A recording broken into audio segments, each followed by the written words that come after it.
Welcome back, everybody. It's Friday night, and we're back to our usual schedule. Good timing. Good timing. Well played. Back to our usual schedule. No, we don't have Fright Night this weekend. I was talking to my wife about scheduling the next one. I did vent my frustrations both before, during, and after the event. Those frustrations have not abated. So the next Fright Night will absolutely be using a different platform. Short version is I want to try and streamline everything because, quite simply, people seem to just be struggling. What I think I'm going to do is nuke the map ban system and then blanket ban some maps if I can. It's not going to leave me a whole lot of time to determine, should these maps be in or out, and it's entirely possible that we end up with, like, a map pool that is complete and utter doo-doo. But we'll see. There's like 60 maps now. 50, 60 maps. If we get the 7 or 9 or whatever that are absolute dog crap, then all right, you got me. What are we gonna do? There's only so much we can do, right? So we'll see. I think the map ban system is a big struggle for people. People couldn't figure out the coin flip command. I don't know what was going on with that. But some of the platforms I'm looking at do include a coin flip command innately in the chat that is provided. That's a common one also, where people don't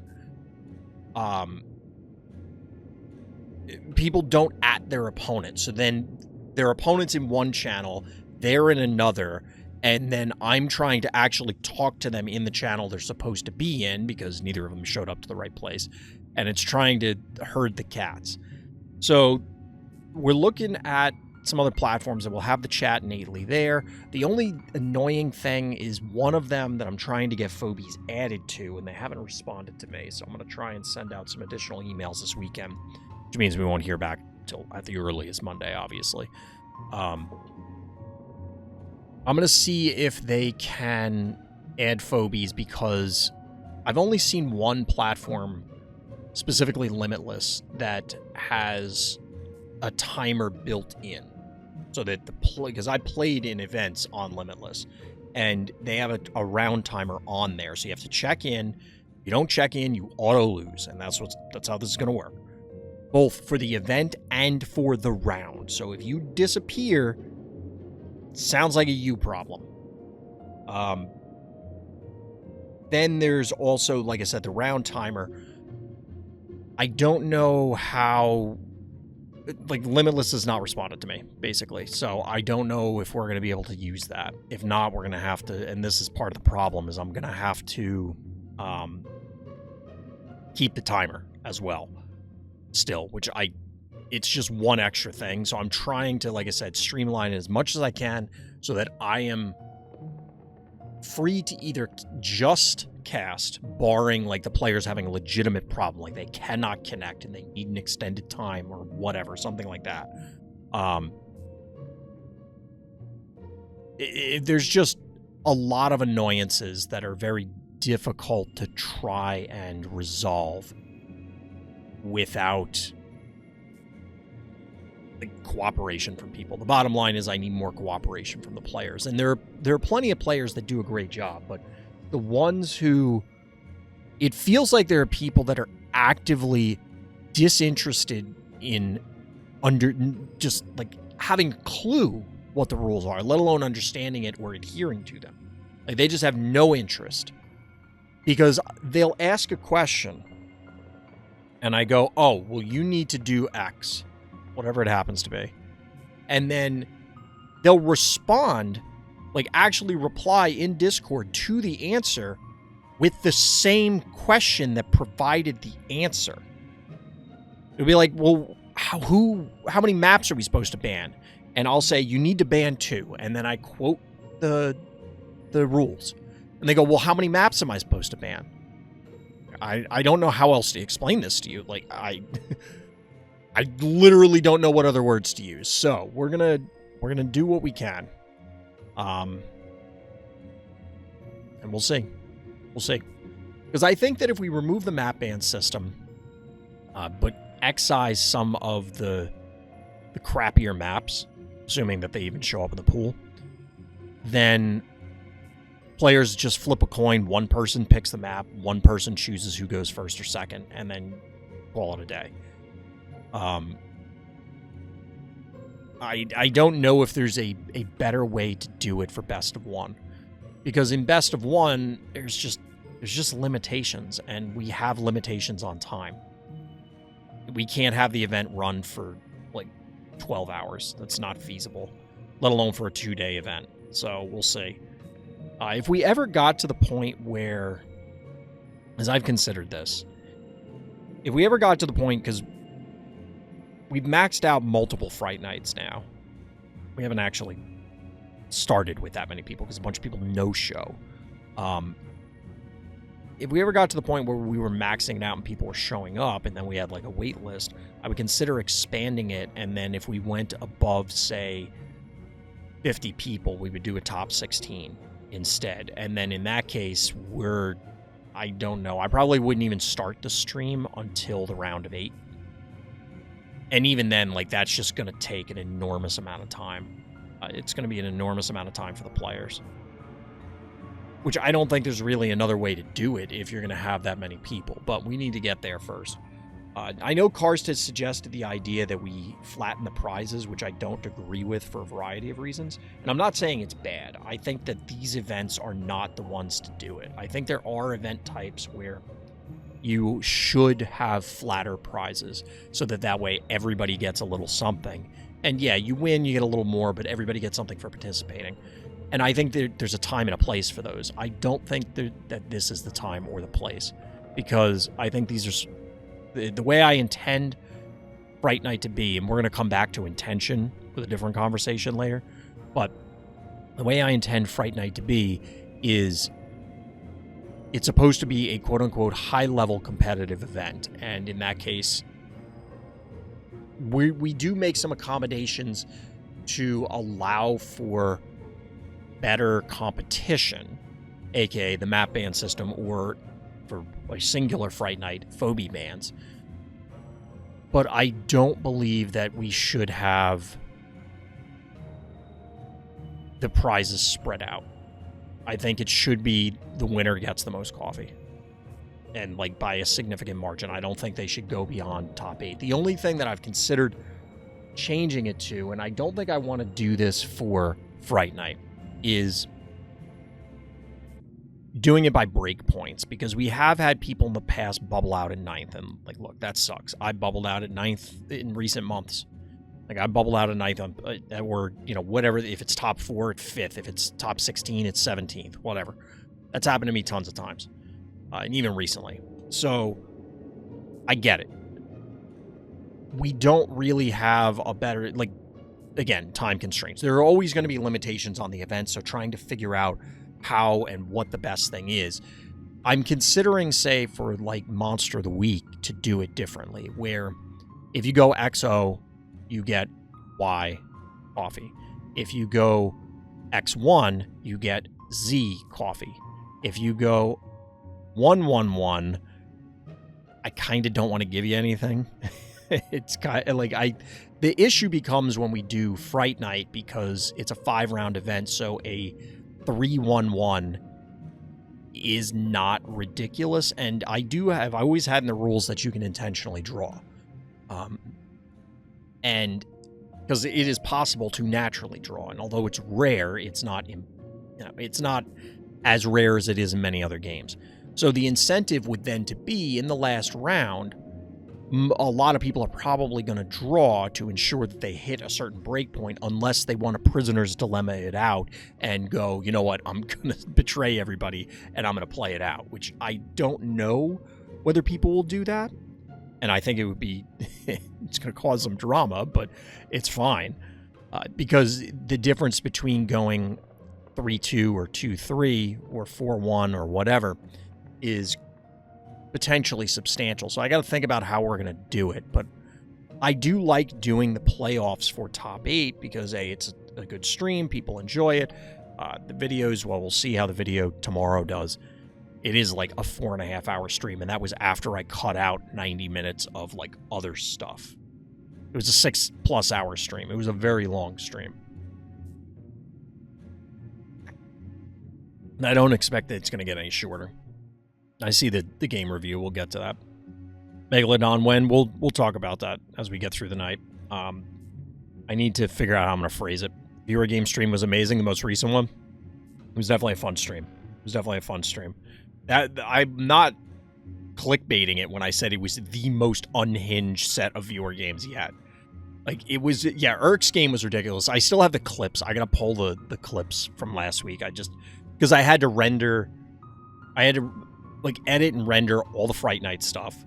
2 sets of Fright Night stuff. The Swiss rounds, because I wanted to get those up to see how they do, which, by the way, they're doing terrible. I don't understand what people want from the games. I think people just use my VODs and streams as a podcast, which is fine. But, like, it's obviously way easier to produce, like, a 10-minute video than it is a 6-hour video. But I wanted to do the Swiss rounds, then we had the actual top 8, then we had the viewer game, so, like, I just haven't gotten around to it. The wall game was the funniest. That was pretty funny. Why are we breaking the wall? Fair. Yeah, exactly. Hey, Scrungle, what's good? What's good? Yeah, I just didn't have time to go through and do the clips, but they're definitely worthwhile clips that I'll hopefully remember to get up to YouTube. Maybe I'll do it tomorrow during the day So I was originally going to a Star Wars Unlimited tournament tomorrow. Like, I planned on going. But what I didn't realize, because it had just never occurred to me, because honest to God, it's been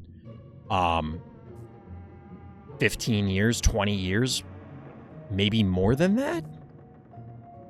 Honestly, maybe more than 20 years since the last time I went to a tournament that had, like, a meaningful player cap. Meaningful being, like, obviously every physical event has a player cap.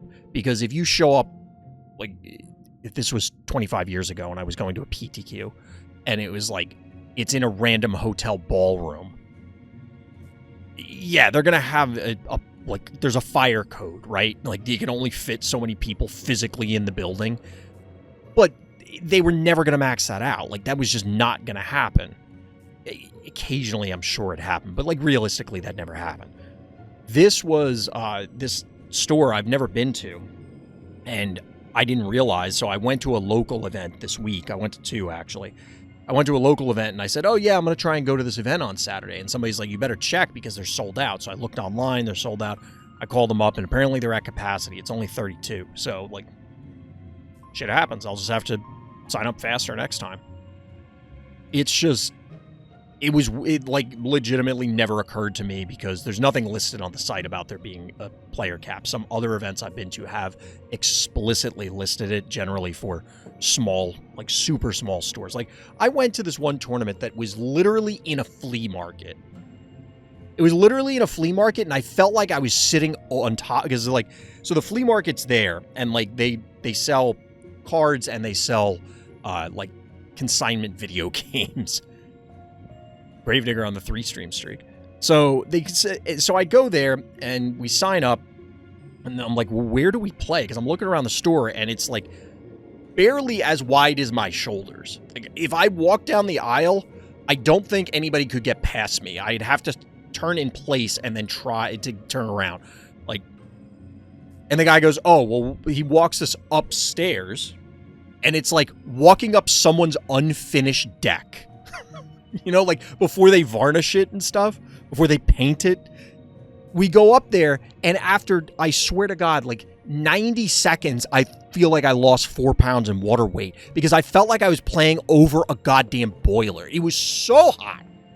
It was so hot. It was incredible. Now, like, I'd been to plenty of flea markets, but it was just like, it was so weird. But that place has an 18-person cap because they literally cannot fit anyone else up there, and maybe we'd have to be worried about the weight. I don't know.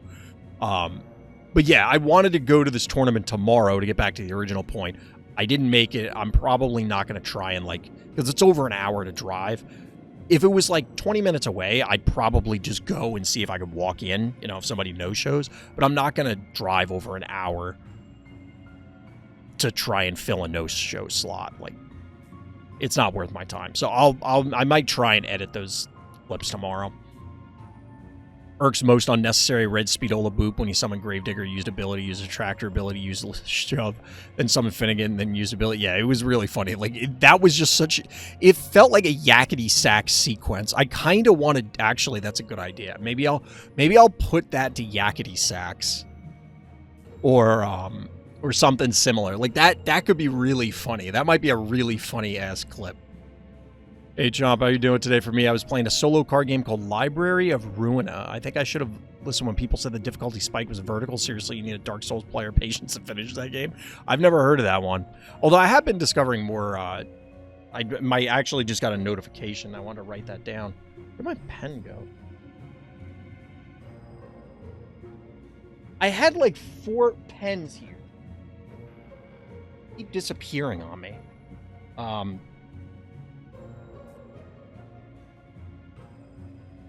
There's a Kickstarter for a game that I wanted to look at, if for no other reason than to examine the rules, because I like reading rule books for card games. Tournaments of the card variety strike me as the type of thing that are hosted in the weirdest of places. Yes and no. They were years ago, because it was always in like comic book shops. And to be perfectly honest, most game stores and comic book shops, they've definitely gotten better over time. But especially when I first started playing in the 90s, it was, like, looking back on it, it was gross. At the time, I didn't care. But, like, you walk in there, they're dimly lit. They probably haven't been dusted in 12 centuries. And, like, it smells. They're usually in, like, random strip malls. I've been to places where, like, literally the entire strip mall was abandoned. And when I say abandoned, like, destroyed, like, from people destroying it. And... like, vandalized and shit, and, like, this is the one store, and it's, like, it's not great. It's not great. They're going for the medieval vibes. But the art, lore, and music make it so worth it, so the lore is hella dark. Want to hear something funny about the game? The game got a tutorial nerf 3 times. The tutorial got nerfed? You know what the thing is I didn't like Elden Ring. And I've said that the only Dark Souls-esque game that I've liked is Tales of Iron, which they're coming out with a sequel, by the way. That game was awesome. I don't know if it's actually a Dark Souls-like or not, because when I played it, I heard that description of it, but I had never played a Dark Souls game. But, like, I don't begrudge anybody who wants to play those games, but I'm not interested in bashing my head against AI or, like, variance idiot stuff. Tales of Iron is goated. It was a really fun game. It was a really fun game. If a game's tutorial needs a nerf, the game's either bad or it's peak. There's no... I've never played a game that I take that back. I wonder if I've ever played a game where the tutorial was actually difficult. And... like, ever. Full stop. I mean, you could say that about Elden Ring, because... there basically is no tutorial. And I played games where it just drops you in. Ruina's Peak. All right, somebody post this game. Post like a Steam link or something in Discord. Now I'm curious about this game. I'm curious about this game now that we have like 4 different people talking about it. The artwork for Tales of Iron was beautiful. It absolutely is. I'm very curious about the new expansion. Or it's not really expansion. It's a full sequel. We'll see. We'll see. We do have a game review to get to. We will talk about the Megalodon, since it's the Megalodon in the room. We'll come back to that. But we got a game breakdown. We also got to talk about the map rotation. I'm not a fan of this map rotation. I'm not a fan of this map rotation, so we'll see. Hey, just jumping in before we continue with everything. Of course, I have to let everybody know that I am part of the content affiliate program. That means that the Phobies team does, in fact, give me coffee for producing Phobies content. Just getting it in there, letting everybody know. But let's get back to the highlights. Ooh, we got a little Will. I honest to God forget that I have Will Waffalo. Has anybody seen a Shove Shark Will Waffalo play yet? Like, is this a thing? I have to imagine Phantom is the better way to do it. Check video games? Alright, I'll take a look after the stream. Or when I go on break or something. start to hear singing, you know you're about to have a bad time. Could be. Could be.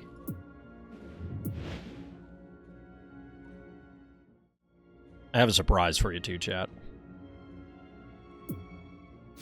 Alright, so we got Renamon here. Dropping a little center stage action. What's gonna happen in the big house? It's funny because, like, you got this guy, but... And I guess we're supposed to be inside the circuit. Wait, what? Timeout. What? Pause. Pause. Timeout. Hold up. Hold up. Hold up. Hold up. Hold up. Look. I know we like to meme, let him cook. I know we like to meme, let him cook. But, my guy. What? You're burning what you're cooking. What is happening here? Blue? Turn 1 blue pass? I understand the strap behind it, honestly. For this, or are you talking about something else, Master Dark? Because, like, I get what the intent is here. I get what the intent is here. The idea is you can obviously take the center. And on top of it, if you take the center, then you turn something off for however many turns. 2 turns, I think. The problem is, like, they're just going to kill it with the corn, and the corn's just going to sit back, and it doesn't matter.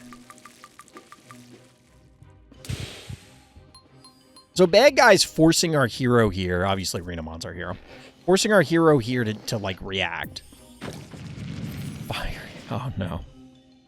Oh, no. Not like this. Not like this. By the way, notably, no Gravedigger for our hero here. No Gravedigger for our hero here.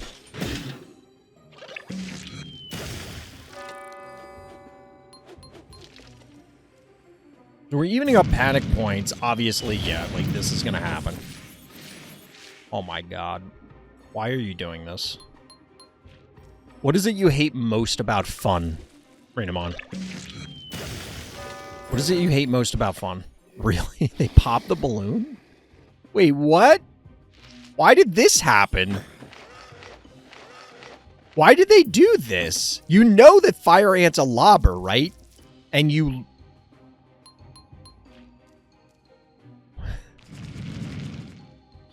I don't... Like, are they planning on putting the jar in the center? And yeah, there's Ted also. I have questions about this entire game. This entire game is making me question so many things. I think the day I finally get good, consistent grammar while actively in a stream's live chat is the day pigs fly. Welcome to the internet. My brother and Brony, you managed to burn it worse Evo 3.0 would. Yeah, that's a statement. Oh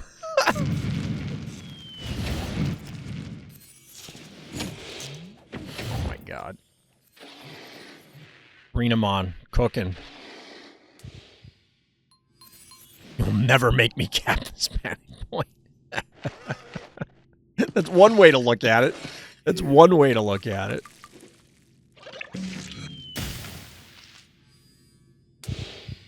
I don't want this panic point. You can make me!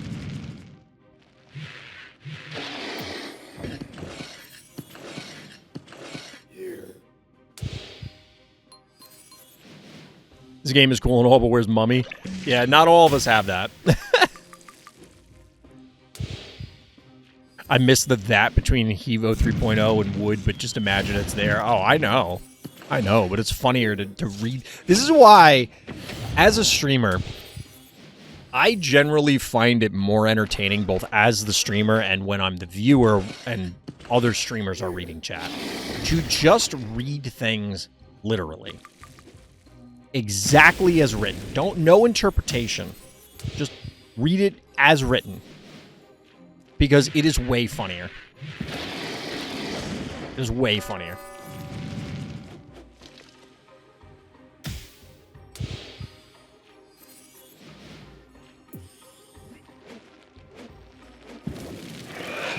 I have no idea what that means, Master Dark. We get it. Whoa, pterodactyl.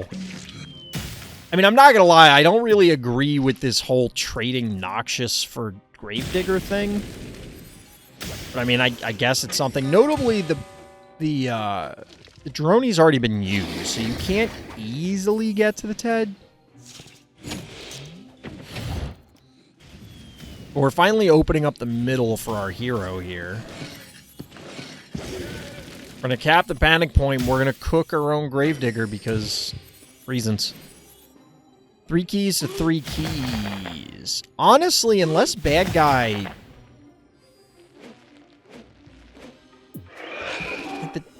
Oh no, bad guy. Are you serious? Can you kill this right now? Only the fire ant can reach it. You should not be able to kill this. But if you could, the game would, like, almost immediately end.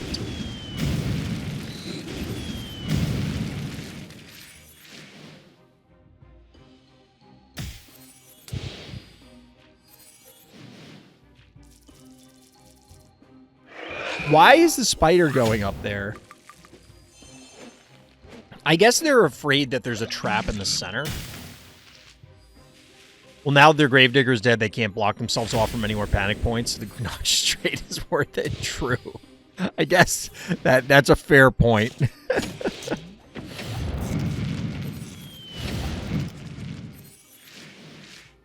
Renamon doing the Lord's work, helping their opponents.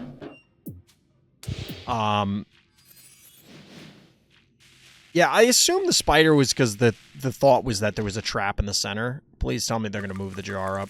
Oh, I thought they were going to put the jar, like, right where the pterodactyls... Oh, I thought it was going to end up in the other spot. The pterodactyls... Oh, no! Oh, no! The minefield! The minefield that is this board state. Good God. Honestly... I'm not going to lie. The blue is suspect. The blue is a little extreme, but Fire Ant, this feels like an oppressively powerful Fire Ant map.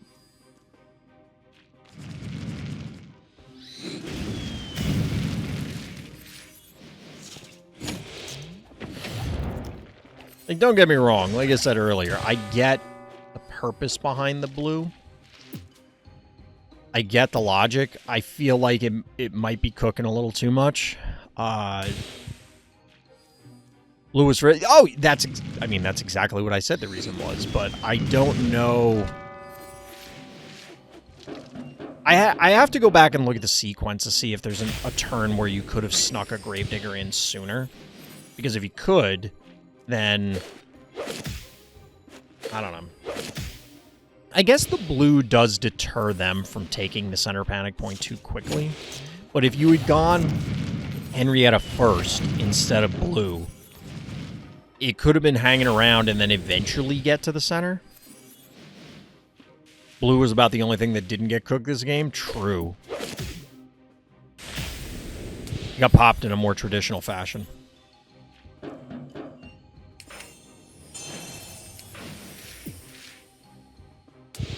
Why didn't you just kill this thing?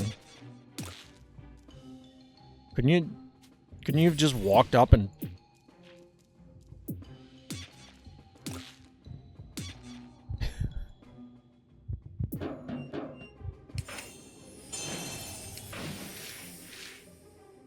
Yeah, like, are we trolling our opponent here? What is happening? I think they knew. They're going out on their, on their own terms. Oh, God. Yeah, I don't know. I haven't played too many center stage matches, Chad. I didn't really like the look of that map. So here's the thing. I like the idea of center stage. I think center stage has some cool things going on. But I feel like this map is just miserable. Am I wrong? Do people love this map? Because it seems monotonous and generally excruciating. I could be wrong. Alright, we'll check it out later, Master Dark. As far as center stage goes, I don't like that map. I just don't think I like that map. I think it's an okay map. I mean, there's definitely worse maps. Don't get me wrong. It's not the worst map. It's no longer in rotation, so it doesn't matter. But I also have Fire Ant. Fair.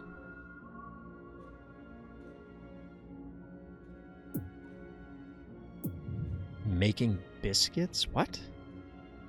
I keep hearing bad things about it. Have you played on it, DT? I'm guessing not, based on the structure of the response. I guess now's as good a time as any to talk about the map rotation.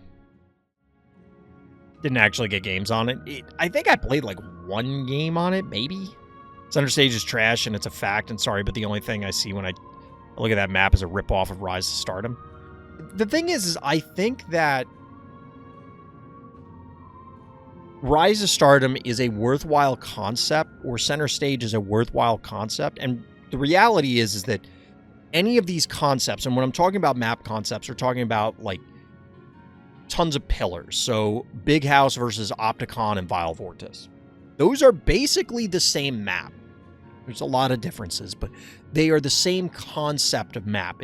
We're going to have a map with a lot of spread out obstacles, alternating obstacles, however you want to look at it.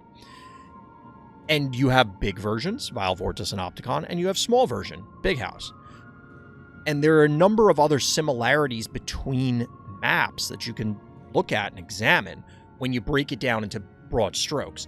And I think that Rise to Stardom and Center Stage are the same kind of thing. You get your big map in Rise to Stardom, you get your small map in Center Stage. The problem is I don't know that all the ideas translate to that sort of symmetry very well.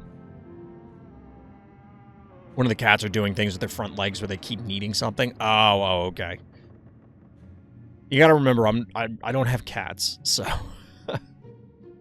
Although my dog loves to stretch like a cat, she does a lot of the same physical mannerisms, like way more than any other dog. So it's kind of interesting. My wife always loves to joke that she's a cat. She doesn't like getting wet. She gets super annoyed at various weather patterns in general. And then she has, like, certain mannerisms that seem to fit what other people describe their cats doing. Just by looking at it, my impression of Center Stage is, what if we took Rise of Stardom and shrunk it down by removing all the fun? I don't really like Rise of Stardom, personally. I don't really like that map. It's fine if people do. Like, this is something where I haven't played enough games on Rise of Stardom, or Center Stage for that matter, to really form a true opinion about it. And I don't know, whatever, it's fine. But I think there is a certain level of design approach where the devs just say, okay, well, we have this idea, let's reuse the idea, which is fine. It's not lazy, which I think people are going to default to. It's lazy to call it lazy. It's not being lazy to reuse the design elements, because there are pressures on getting things out on a certain schedule. It is what it is. Like, they need to produce maps for every update. Or at least they have thus far. And we'll see. And the concept is really good on big maps. It's also one of the only maps where Akira seems to be overall meh. On a small map, I never had so much of an urge to play a tractor, but if you know me, I hate playing a tractor. Yeah, I could see a tractor. I mean, it's kind of like, what's that other carnival map? Is it Carousel? Where it's just like, it's 3 vertical, center-aligned panic points and then 2 blocks separating them horizontally. I think it's Carousel. I could go look it up, but I'm not going to.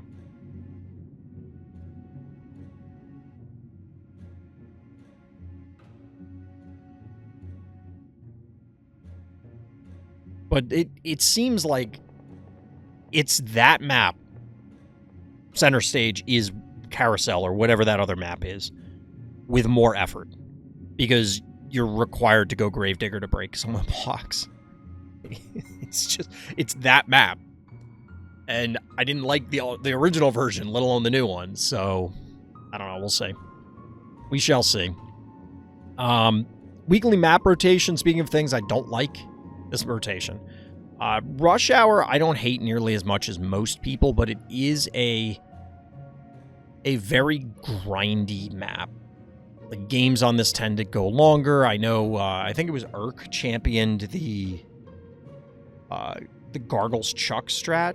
Maybe that was Renamon. I don't remember who did that. But somebody championed the Chuck Gargles plan on that map. I don't really remember the build, or otherwise I might try it if we zone into it. I personally hate Coulrophobia. Like, I just do. It's just not a good map. It's just miserable every time I've seen it. Even in the games where people are like, well, this proves that you don't have to turret rush, or that you can defeat turret rush. I'm like, but it still was miserable, even to watch. I can't imagine what it was like to play it. I imagine it's like getting your fingernails pulled off. That's probably what it was like. Transaction declined is okay, but honestly, I think the main reason that I don't hate this map is because it is newer. So I just haven't had as much time to build up loathing for it. And Moai is just, like, unwashed cheeks tier map. This map is doo-doo. This map is, like, absolute dog shit. You know those memes on YouTube where people are like, ranking things? And then they'll have, like, the Homelander clip about perfection, and then they'll have, like, the one guy screaming about it being whatever it is, being the GOAT. And then they'll have The Rock, like, he's like, this is the absolute biggest piece of shit that I've ever seen. That's Moai. That's Moai. It is the absolute biggest piece of shit I've ever seen. It is terrible. This map sucks. I hate this map. I'm sure we'll zone into it 50 times if I play. Honestly, like, I'm avoiding queuing up because I don't want to zone into Moai. It's like, it's not ladder anxiety, it's Moai anxiety. I hate this map. It's just so bad. It may be different now, like, in all fairness. A lot of things have changed since, honestly, we might not have seen Moai for, like, 3 updates. I don't remember the last time Moai was in the pool. But the big thing is that the last time I played it, and however many rotations prior to that, every time it came up, it's like, this is, I just push with Crushmore, I lock you out, and there's nothing you can do. The game just ends.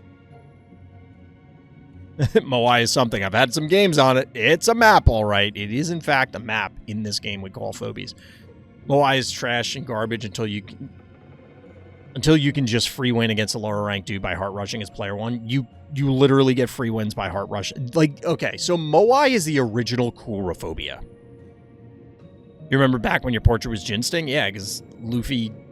I mentioned it explicitly on stream. I'm like, yeah, I kind of just don't want to spend the money. And Luffy's like, what if I donate 2 subs? I'm like, yeah, sure. So he did, and so I bought it. But yeah, Moai, I think, is the original Coulrophobia. You have to jump through a couple of more hoops. It is a large map, and you need some other tools to do the heart rush thing. But Coulrophobia is push turret, punch heart. Moai is push Inoculus, punch heart. That's the game plan. If I imply lower rank, dude, is that I know some of all fears know approximately to defend heart. Yeah, but knowing to do it and being able to do it are 2 different things. Knowing to do it and being able to do it are 2 different things. Because we had that on other maps. I forgot what it was, but it's just like, yeah, you know you need to 100% heart defend, and it still can be challenging. Which, and this kind of circles back to the Rush Hour piece. I don't have a problem with these sort of play patterns existing. I personally hate them. I don't think we need as many. So, Coulrophobia and Moai, if you assume that the things I'm saying are true, and there could be a discussion about how they're not as one-sided as I'm making it sound, but for the sake of argument, let's say that they are just push heart, punch heart, endgame. You have 2 options when you play. You either full defend, or you try and race. because those would be the only optimal choices. And that just feels like it completely removes, aside from the fact that due to Moai's structure and the same kind of with Coulrophobia, it almost entirely removes interaction between the players. Like, if you both decide to heart push, there's just no chance of you ever accidentally running into each other. As compared to, like, Transaction Declined, or even Rush Hour for that matter, if you try to heart push, you have no choice but to run through the meat grinder that is your opponent's team. If you do that on Moai or Coulrophobia, you'll never even see each other. It doesn't even matter, which is an annoying thing. And I am somebody who wants more aggressive games, more heart pushes, more threats where your opponent could represent different attackers on different fronts, whether it's your heart, they're attacking your phobies, they're taking the panic points. All these different things ideally are in play on the same map, thereby forcing you to interact on at least 2 of the 3. Because if you give your opponent the heart push, but you have panic points and you're killing their phobies, or, well, I guess that may or may not work, but like, you get the idea that if you can control 2 of the 3 win conditions, you should be able to bully your opponent out of the 3rd or win the game before they're able to take the game down. But on Moai, Coulrophobia, and a number of other maps, it just does it. To me, it is as bad, if not worse, than the super stall maps. I think Rush Hour is a better map than Moai and Coulrophobia, because you do have to interact with your opponent at some point on Rush Hour. It is entirely possible that Moai and Coulrophobia are decided before the first phobie comes down. Because if one person says, I'm going to play for the panic points on Moai, and the other person says, I'm going to go for your heart, the second person probably wins. Because you just don't need, you can control 2 panic points on Moai and it doesn't matter. Because your opponent can't meaningfully interact. And I can't stand the map. But there are people who probably love it. And the same with Coulrophobia. I mean, the Coulrophobia, we've definitely had way more people say that they like it.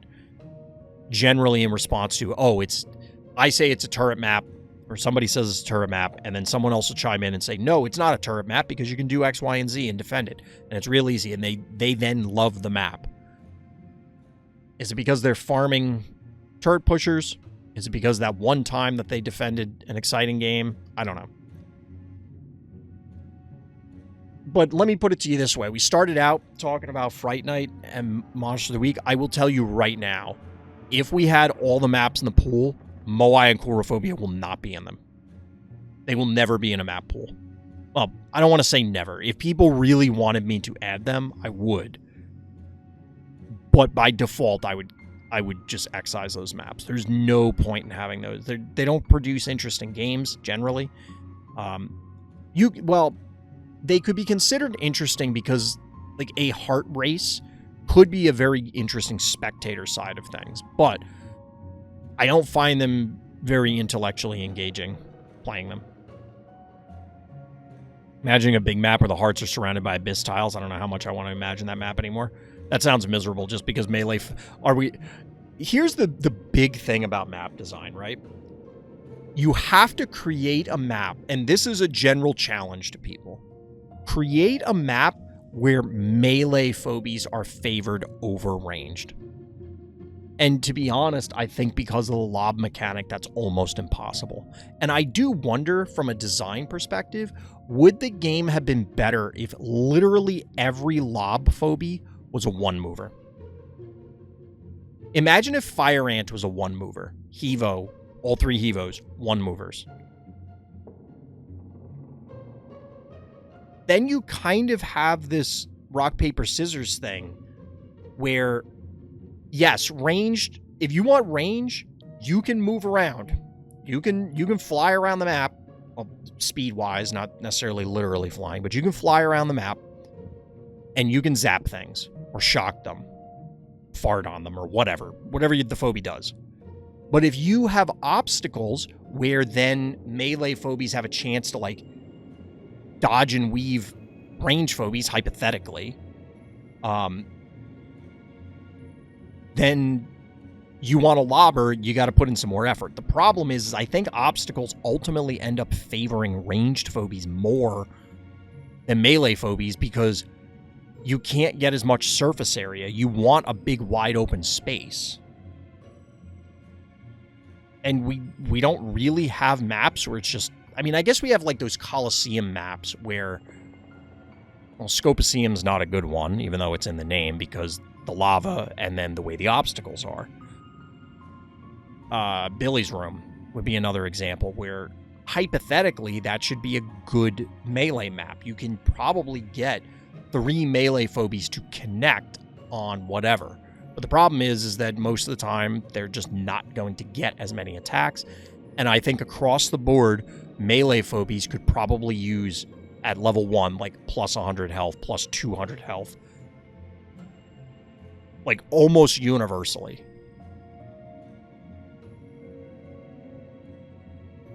Then we might see... Because there are inherent problems with being melee focused, melee heavy. And we saw that in Fright Night last week, where there were a couple of games where people went way too many melee phobies and then just couldn't get the surface area to connect. And their positioning is all awkward. They're just like getting one hit and then rotating the guy out if they don't die, or they're just hemorrhaging keys. It was a waste of time. So to any of you aspiring map creators, try and figure out ways to make melee phobies work. It is way harder than you think it is. It's way harder than you think it is.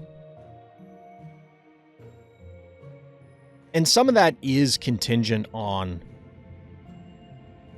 just the general unwritten rules of the game. The way the game works, the way the mechanics work, melee is not as good. It's very hard to make melee work in a lot of games, but Phobies especially. All right, that's probably enough about maps, chat. I don't know. Do we want to spend some time talking about the Megalodon?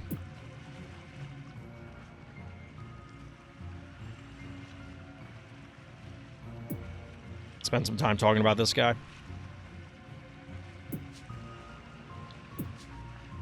Every lobber moving only one tile is interesting. I feel like a few phobies might get gutted by that. I could see how it could actually work. And this would be... I'm not suggesting they do it now. I'm not suggesting they do it now. But, like, we might as well go through it while we're on the topic. Obviously, no 1 keys, 2 keys. There's no 2-key lobber. That would be kind of interesting mechanic. Spud. So, like, if Spud were a 1-mover, he would obviously have to get it. Like, all of the lobbers then would need a stat boost. And that might be problematic where we're actually making things worse because it's way more extreme and binary, where the scenarios where they're good, they're going to be oppressively good. But then the rest are going to be awful. Jar moving 1 space would not work out. That's for sure. It would need to keep the 2 move. It's possible, and maybe, like, that is the unique one kind of thing. It's like, you get 1 for free, but every other one... Because we've seen, like, Unbearable basically doesn't see play. I was going to say virtually no play. Or maybe it's just take some of the better lobbers and drop them down to 1 move. Make them larger unbearables. I don't know. I think it would disrupt the game too much, and too much is predicated on the assumption that certain phobies move a certain amount, do a certain amount of damage, or have certain stats or relationships or powers or whatever. And it's difficult to change. And this kind of segues into what I was going to talk about. But there was an interesting discussion in the Discord, which is what prompted this. And I think it's worth talking about, and I'm going to pull this for a video. So I have to squeeze in that I'm a content affiliate, even though I know everybody knows by this point, or should know. But I do have to say it.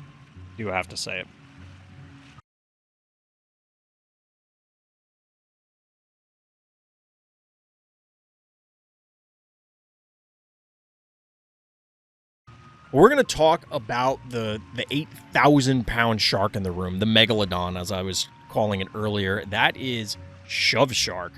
Le Chauvel, who has been the talk of the town since not just its release, but its nerf, and probably from now until the sun goes out. I don't know. A really long time. A long, long, long, long time. We're going to talk about Shove Shark and why it's okay that this thing is just immensely format defining, or is it warping? And that's the big question. So before we get into it, I, of course, have to let everybody know that I am part of the content affiliate program. That means that the Phobies team does give me coffee for producing Phobies content, such as this. And these are going to be my open opinions about it. I'm going to crap on Chauvel. I'm going to sing its praises a little bit. And we're doing this live on the Twitch stream. You can find the link for that down in the description by the like and subscribe button. Chat, feel free to chime in. Feel free to chime in. So Shove Shark just got added not all that long ago in the 2-year anniversary update, and its partner in crime, Phantom, were immediately the talk of the town, and understandably so. I'd have to go back and see what my original comments were on it, but I can tell you what I was thinking. Because I try not to... I don't want to overreact. I don't want to overreact to new things or anything like that, because it's like, this, when I first saw this, I'm like, this seems insane. It seems like absolutely bonkers, especially in the original form. But I want to give it a chance. You know, like, it's everybody can be wrong, whether it's us or the devs, and the devs already made a correction to this, so there's that. The thing about this, like, let's start by talking about why this is so important. Aside from the obvious synergy with one-movers. Clearly, if you have a one-mover, they're slow. It's the slowest movement in the game, is one. Otherwise, you're standing still. You get hit with Dozer or Rusty or whatever. Or Frozen, I guess.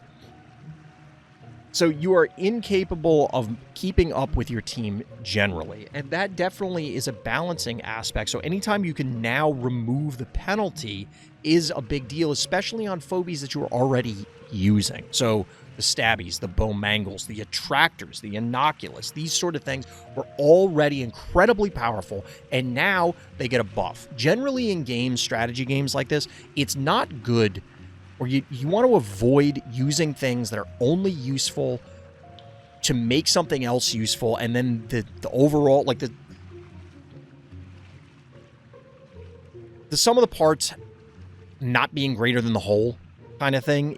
If you're spending extra stuff to make something that's mediocre passable, that's not good enough. You need to make something that's already good broken, or you need to push something that's pretty solid into, wow, that's powerful territory. Like, that's really good, even if it just falls just shy of broken.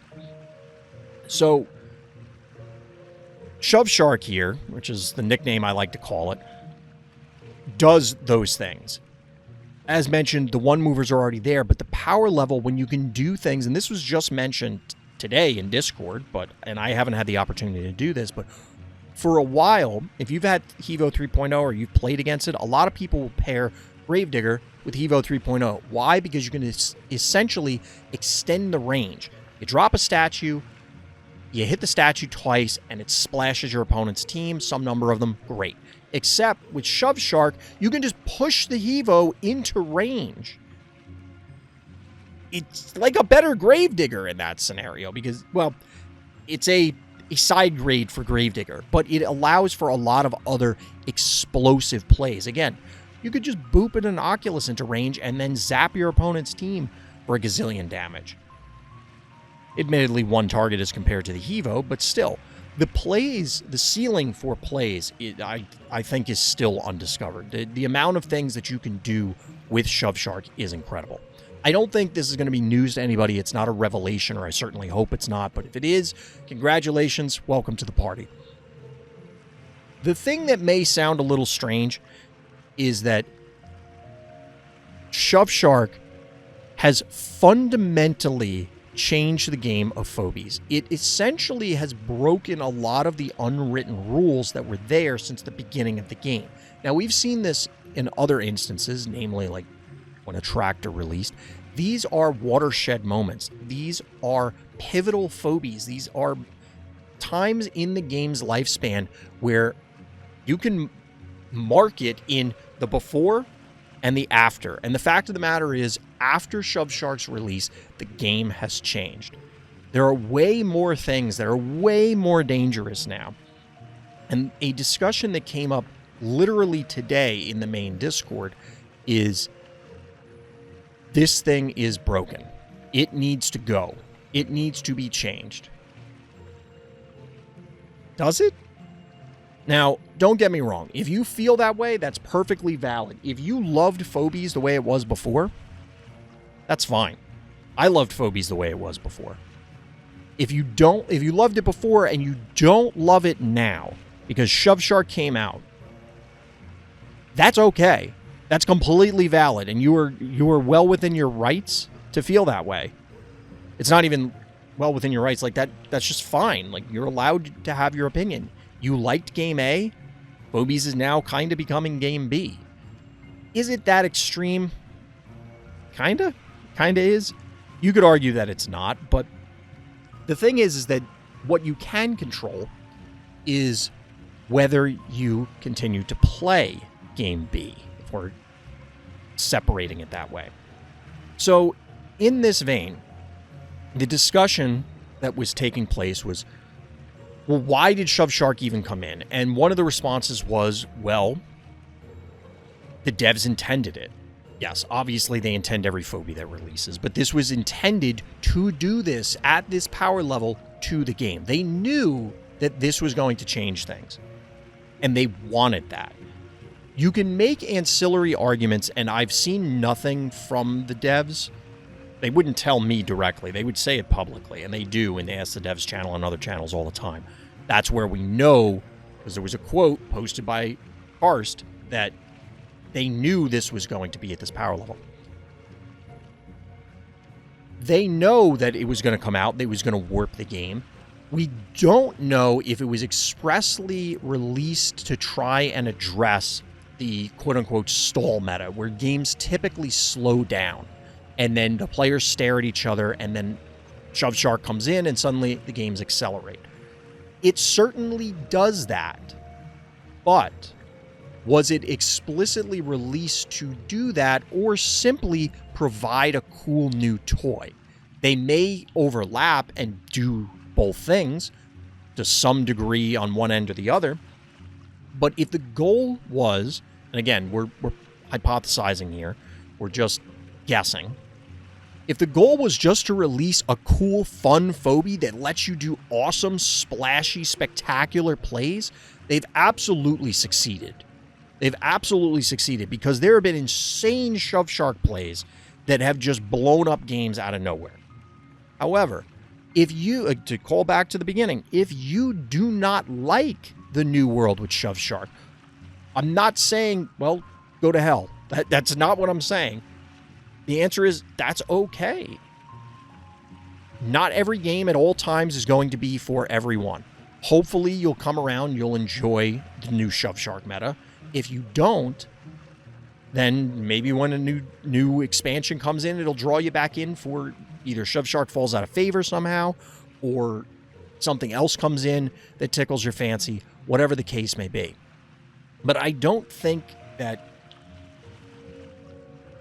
Shove Shark is problematic in that sense. I, too, share the concern that the new world is very, very dangerous, and I'm not sure that it is better than it was in the previous iteration. I can understand arguments as to why it is better.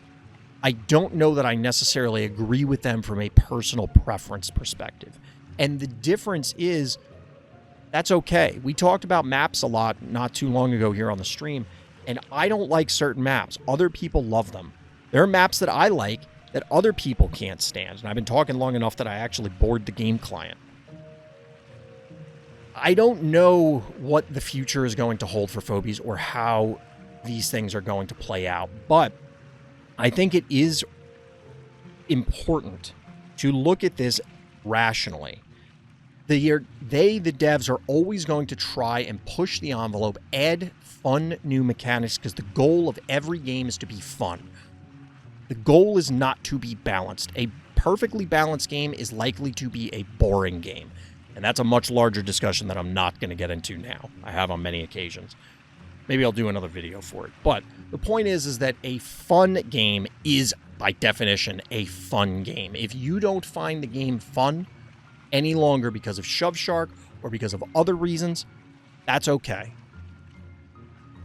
It's okay to not enjoy something.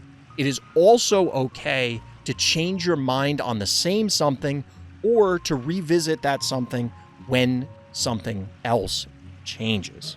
That's why I'm talking about future changes or just keeping your mind open to Shove Shark.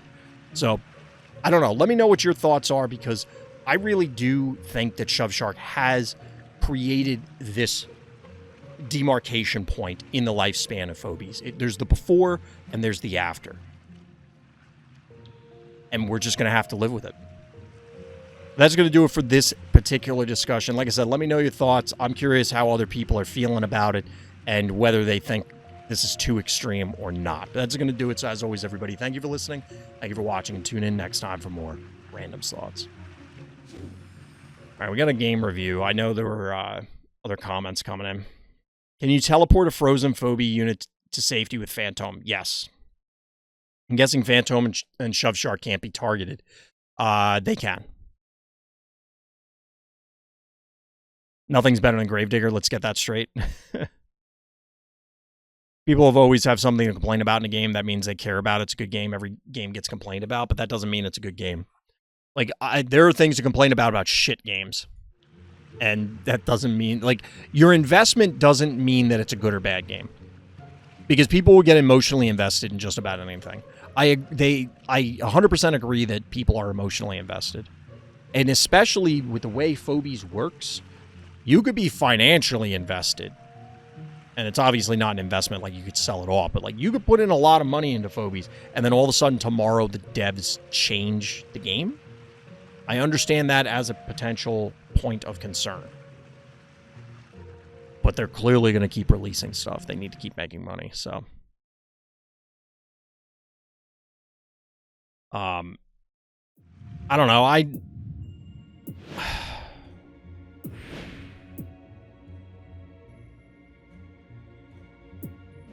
I really don't know if I like Shove Shark yet.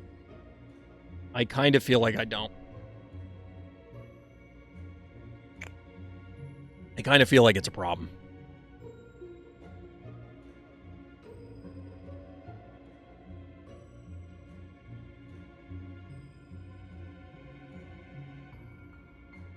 It's too hot. But I just found this shirt again, chat. Shout out to my IDW Transformers fans. I'm financially, mentally, emotionally, intimately, and romantically invested in Phobies. Don't ask, and yeah, I'm not going to ask questions about that one. I don't want to know the answers. But yeah, in all seriousness, the issue always, for me, always comes back to the financials. Phobies is an expensive game, comparatively. Like, people have been complaining about, quote-unquote, I mean, it's now a meme, but the quad A, instead of even triple A, it's a quad A game. What was that pirate game that just came out by Ubisoft, I think? Look at your MVPs. Lol. Skull and Bones. Like, that just recently came out, and it's like a $70 or $80 game, right? And people were losing their minds over it because it was not up to par. Now, Phobies, I think, from a structural standpoint, is very sound. Yeah, there's the reconnect issue, and you could point out any number of quality of life things I have myself. But like, for the most, like, you play the game, you know what the game is, you get to play it. But imagine if you put $80 into Phobies. That's a decent amount of money. That is not getting you to, like, be able to compete. We've definitely seen people like Cosmos and stuff who can absolutely hang with the big boys, way underleveled. But the fact of the matter is you are at a disadvantage. And I can't in good conscience tell anyone that you aren't going to end up spending a ton of money for Phobies, especially now if you want to catch up. Like, I think the Phobies team really needs to create more catch-up mechanics. There needs to be for example, in WoW, they have rested XP. If you haven't logged in a while, you get bonus XP for a certain amount of time. You need to have, if you haven't played Phobies in a while, come back to Phobies. You get bonus coffee XP and tiers, or whatever. Or all of these and something else. They need that. They need the seasonal rewards. I think like improving those would help things. You could probably give people legitimately every season 100,000 XP and guarantee a new Phobie, and a lot of people would still like. I know this is something people have asked for before, and I've debated it before as well. I'd have to sit and do the math, but it seems likely that you could probably do something that extreme, maybe even more extreme, and it still wouldn't meaningfully improves anyone's collection. But we'll see. All right, so we're looking at a Gravedigger game. We're here on Last Rites, which is no longer in the pool. Hasn't been in the pool for a little bit, right?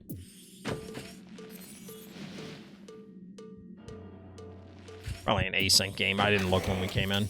This mechanical mayhem. What is happening right now? K9's a little weird. K9's a little weird.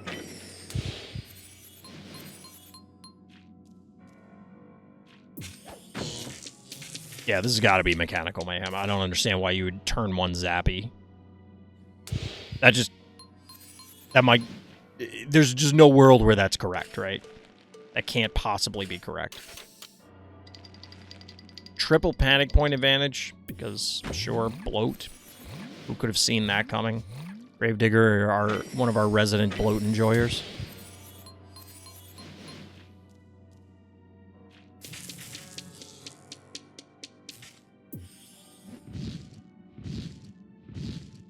Rechargeals. Check the levels in a minute.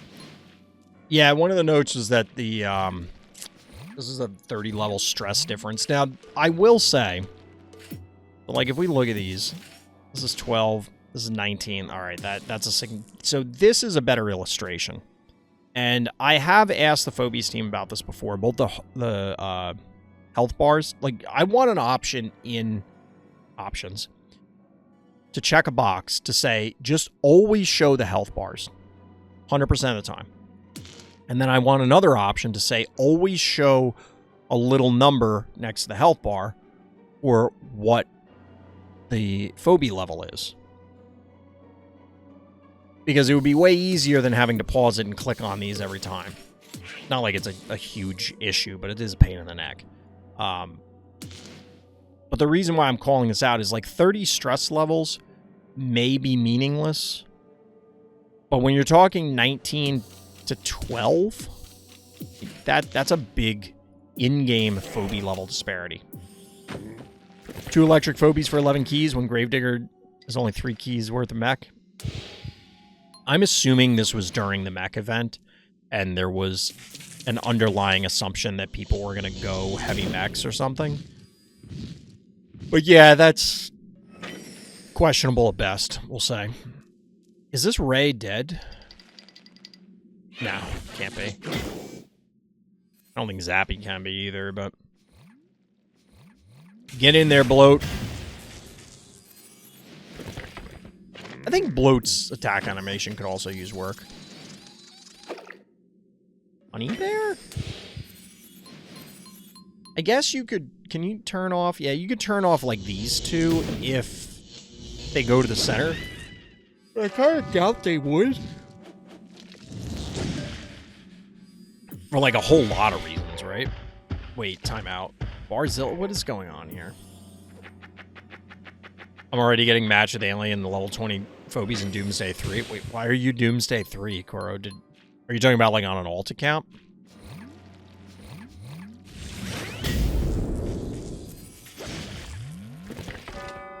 Ah, okay. That's something we can Like, that's a worthwhile thing to investigate. Is Bar at close to 4k health? Ooh, Barzilla? If it's Barzilla, it started at that. I'm trying to get it up there and fight you. Fair.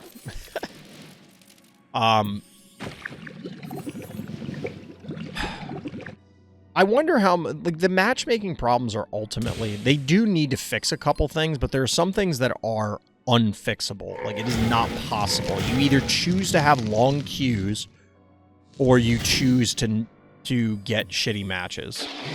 Because the only solution is more players, and, like, that's independent of a lot of things going on.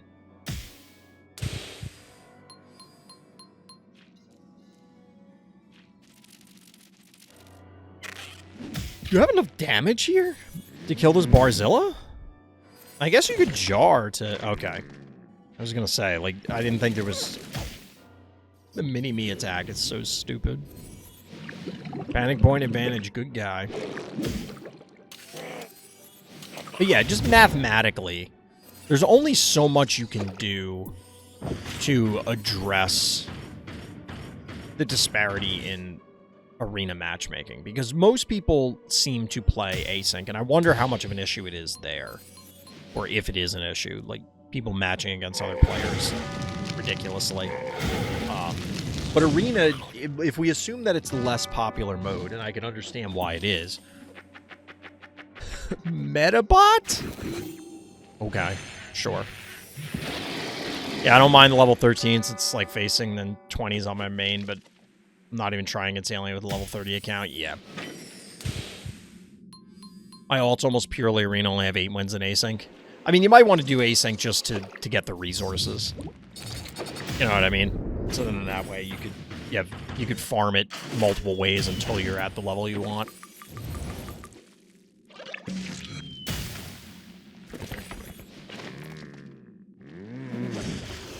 And so if we assume that arena is the less popular format, and then you include, like, let's say the devs did add an in-client tournament mode, and that it was arena, would that just, like, be the end of the arena ladder?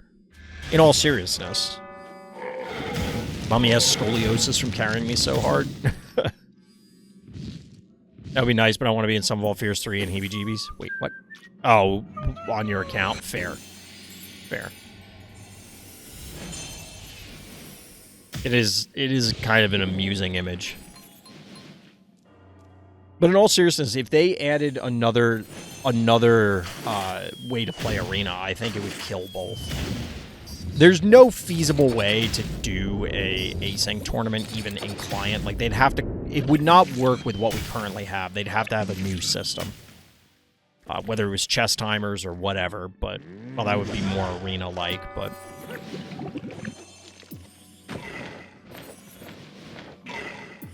Zomboni! We spent a lot of time talking about that recently.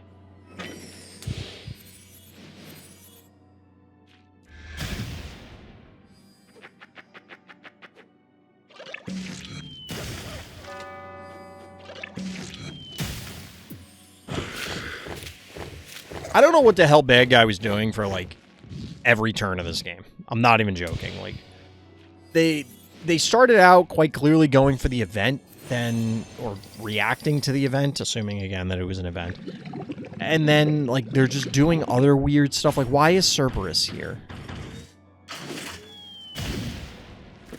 Zomboni is your girlfriend, according to Miss Cha. Honestly, I couldn't tell you if Zomboni was a dude or a chick.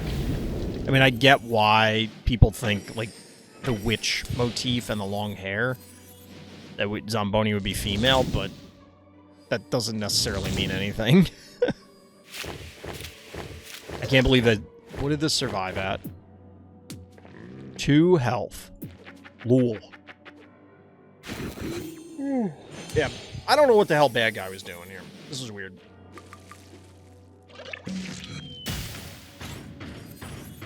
Got fuzz floating around. I'll be honest with you, Gravedigger, this just feels like bad guy was doing the event or something. I don't know what the hell their game plan was for 90% of this.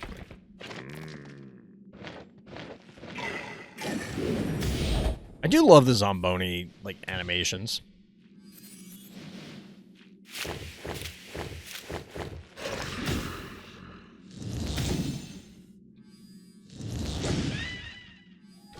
Bad guy going down with the ship here. Oh. Metabot getting the snipe on the mummy. Can't allow that to happen.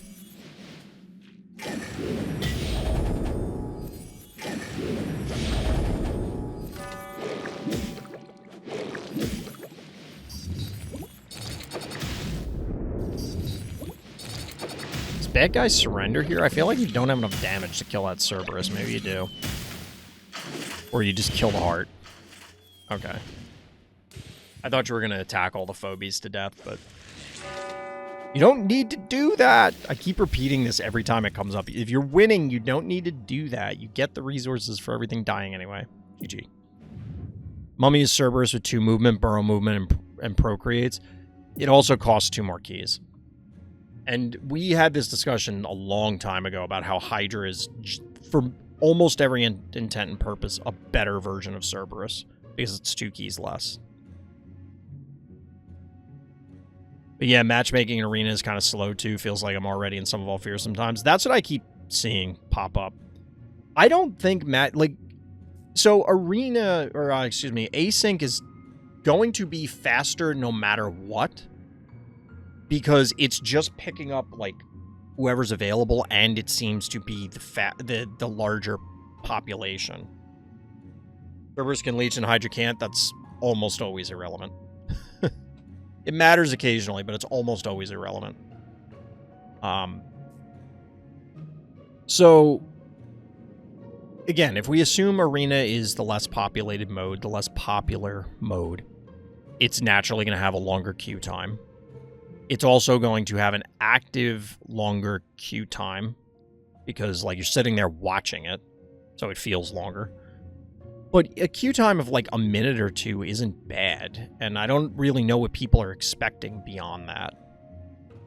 Like, that, I don't think that's unreasonable. It would be better if it was shorter, of course, and we definitely had times when it was shorter. And I think the team, if they have stats to corroborate it, need to examine why are people not playing Arena.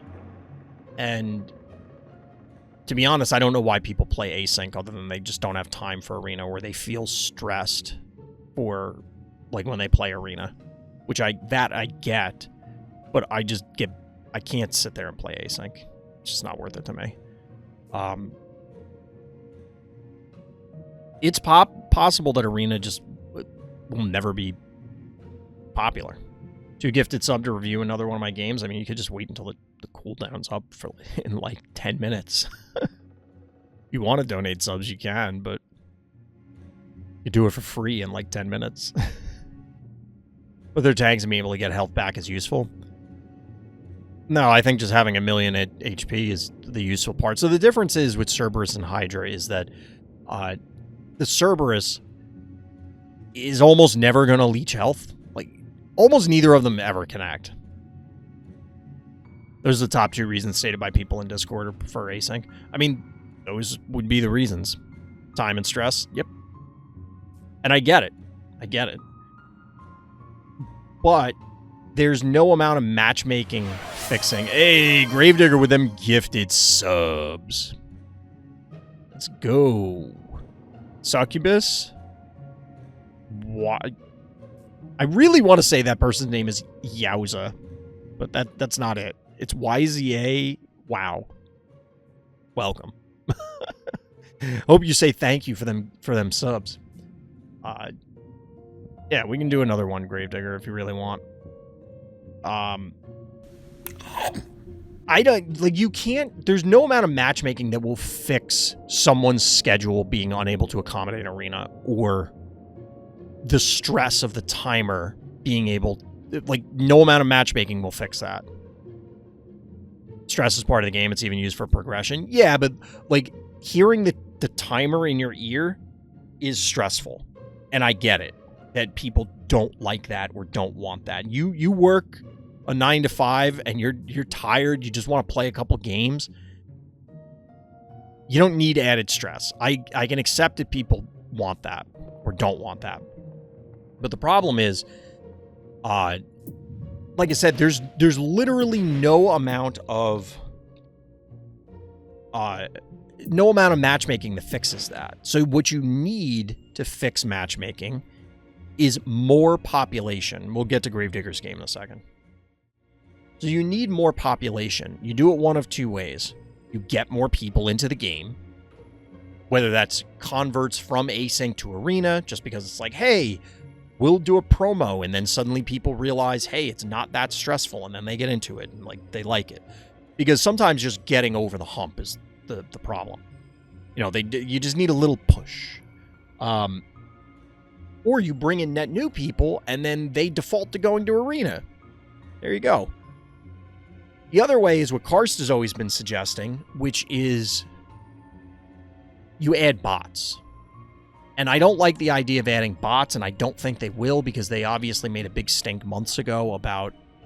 They didn't say it expressly, but it was clearly all about protecting the competitive integrity of the ladder. They want rankings on the ladder to matter, and adding bots will skew that.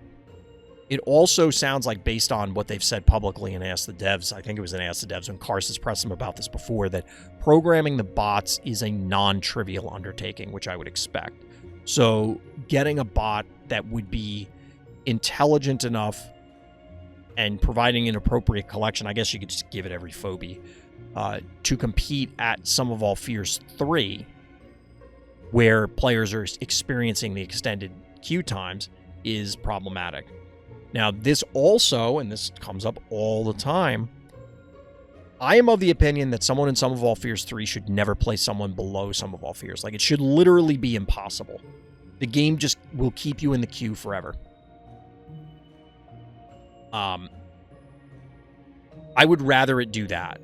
But that may not be feasible for a variety of reasons. If what you're saying, Kuro, is true, that, not that I doubt you, but, just a turn of phrase.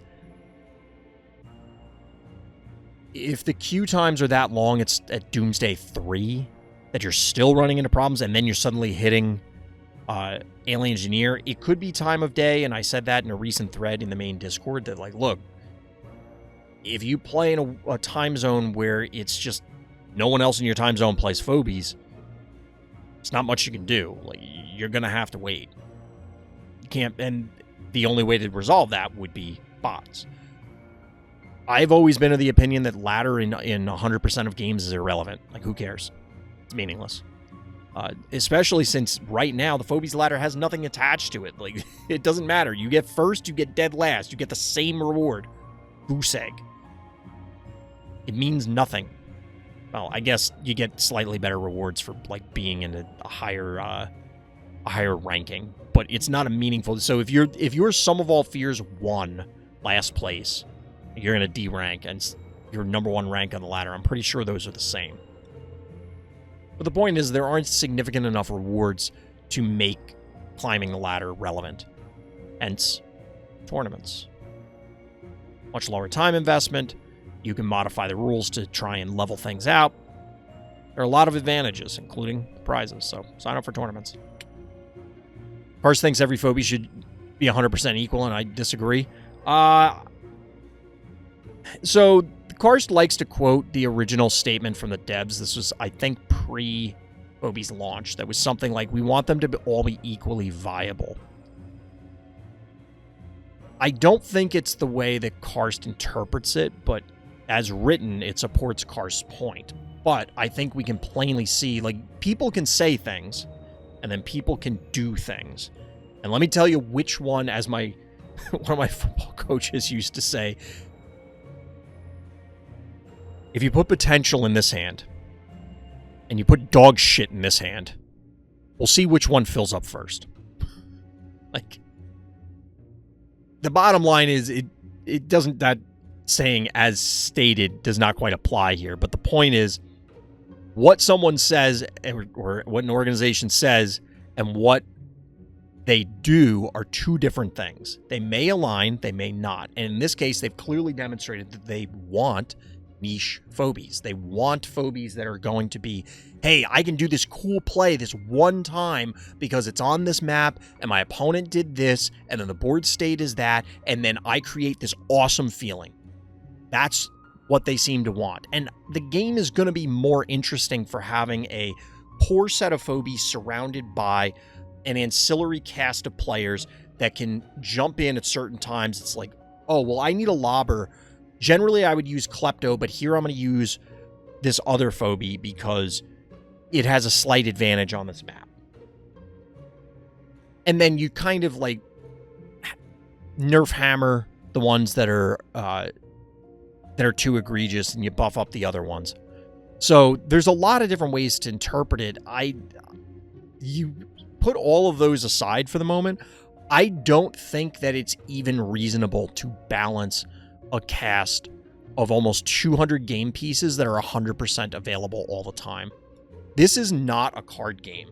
And in a card game, we're talking about like in a competitive level, if you're talking about like seriously, I'm going to play to win, which is if we're talking about keeping things equally viable, that's the context it has to be in. Because if you're not, it makes no sense. Because if you're just playing and jerking around, put whatever phobies you want on the board. Like, who cares?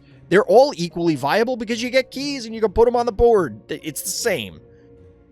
You won't win very many games. You're probably going to get bodied, but that's what happens.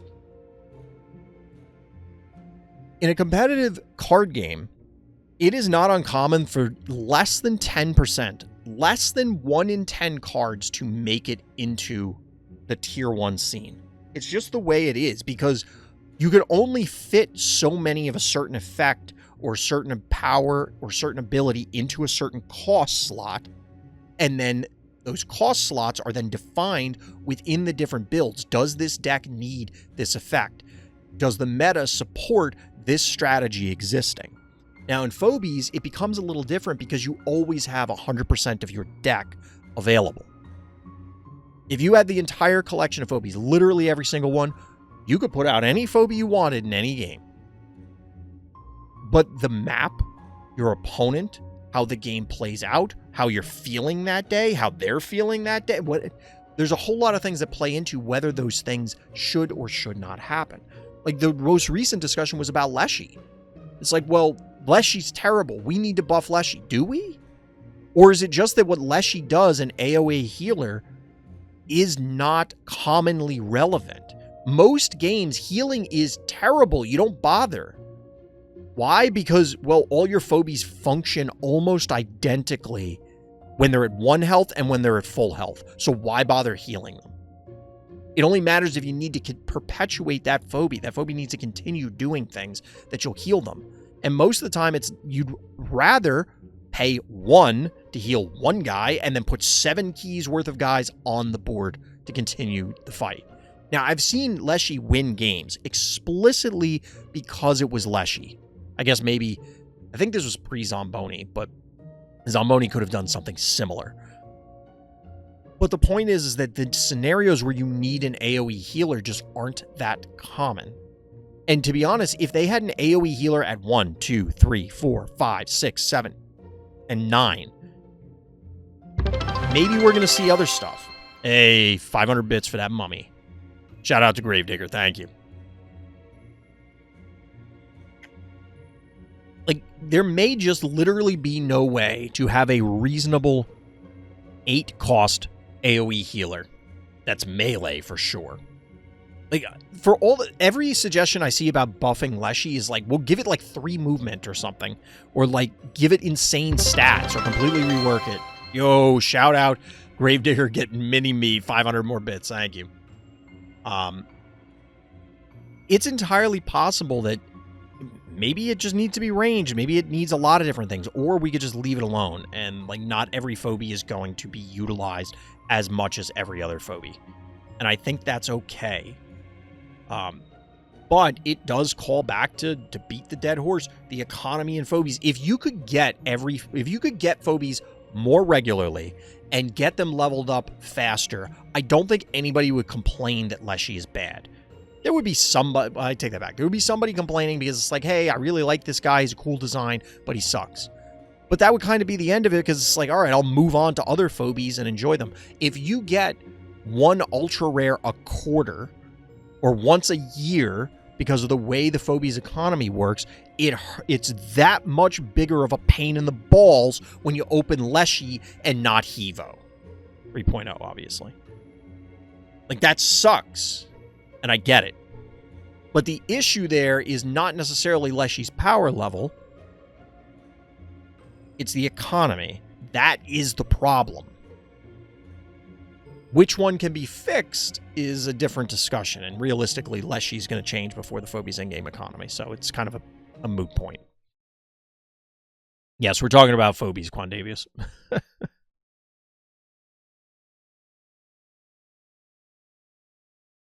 Anyway, let's take a look at this Gravedigger game. Make sure I got the right one. Where was it? Yep. All right, we're on Home Sweet Home. We got Gravedigger as our hero. Raptor. He's a bad guy. He's a bad guy. I don't know why I said it that way. It's another bullying game. We doing game submissions? No. I mean, I guess technically, but Gravedigger donated a bunch of subs, so we're looking at some of their games.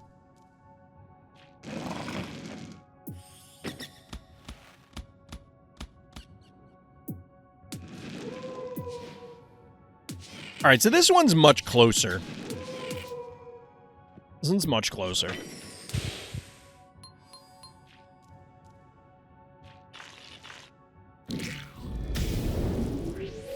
I'm not gonna lie, I don't understand Gravedigger's opener here.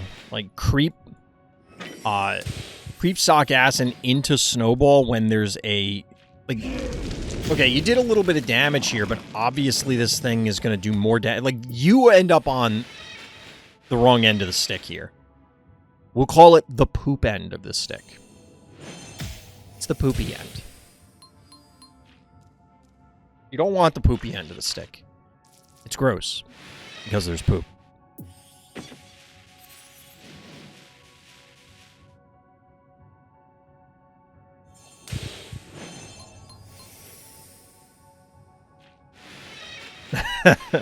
So wait, Kuro, were you inspired by Cosmos to like create this alt so that you can beat a bunch of people at like level 30? Is that where this is coming from? And here it is. The Megalodon. Everybody's favorite shove shark. Everybody's favorite shove shark.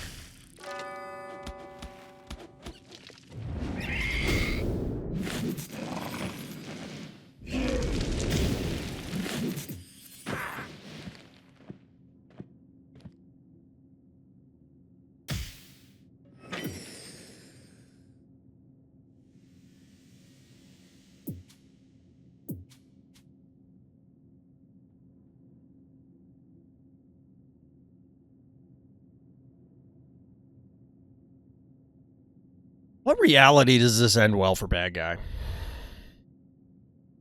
I mean, I guess they're going to end up with a triple panic point for a couple turns, but this feels like they're just going to get bodied. I thought he was a bull shark. I'm calling it the Megalodon because it's like talking about the elephant in the room, and a Megalodon is a very large shark. Spoiler alert, the game, you made a few mistakes, but Mummy inevitably carries me again.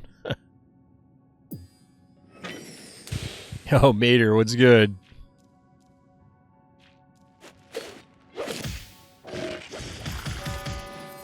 Could you not have killed it? Oh,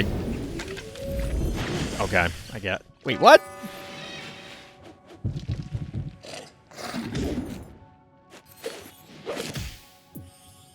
That doesn't feel like it was the optimal way to do it, but I guess it's fine. And I assume you ran out of time here. Because, like, why wasn't blue here next to the shark?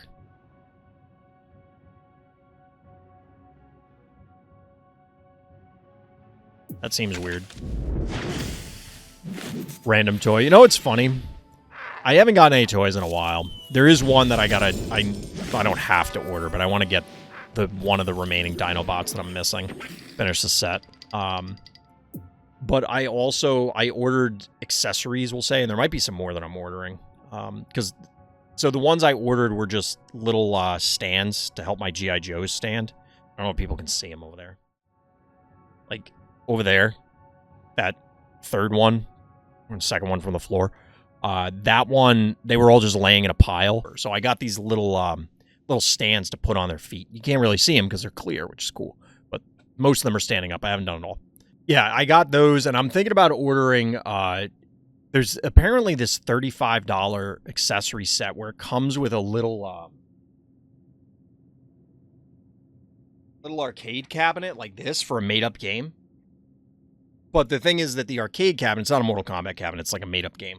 But the arcade cabinet, the back opens, and then all the other stuff is inside, and it's like, you know, like soda cans and beer bottles and donuts and like all kinds of cool stuff. So, and for $35, that's generally pretty cheap for this sort of thing.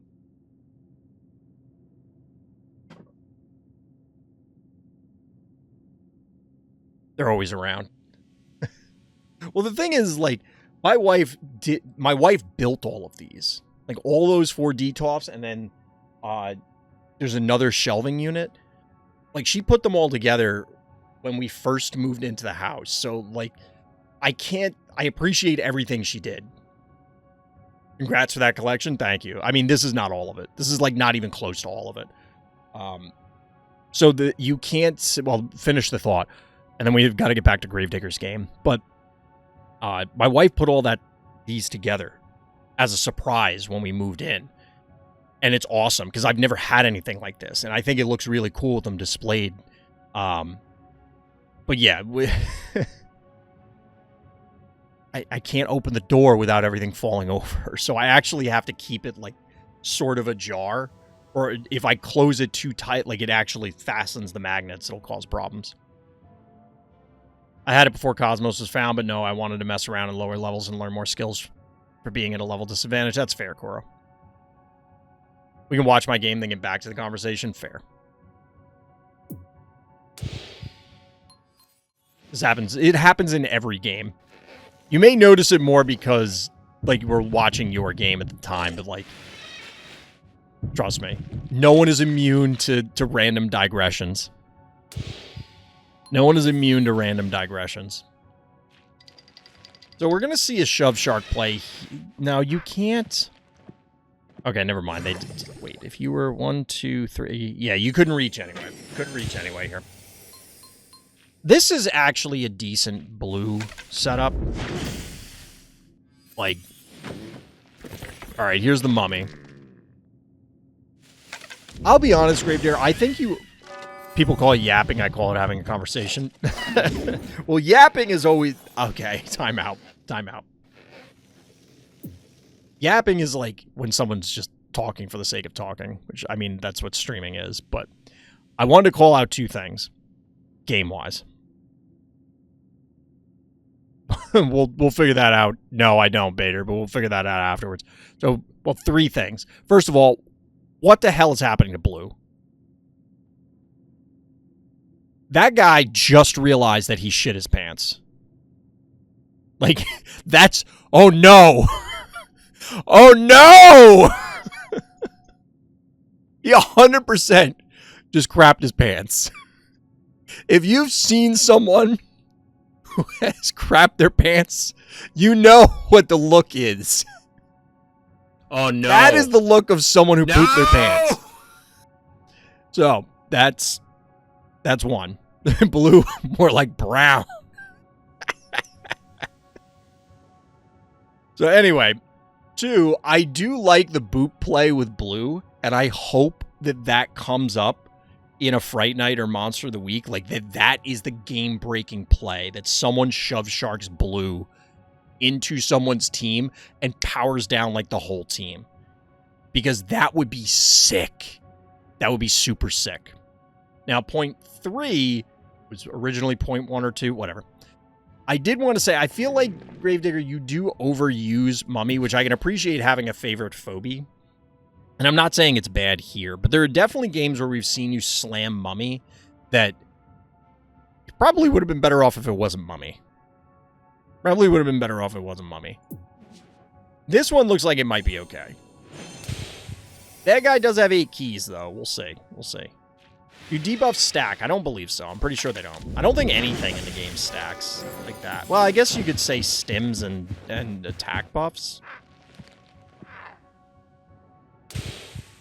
So bad guys... Oh, excuse me. Snipes blue.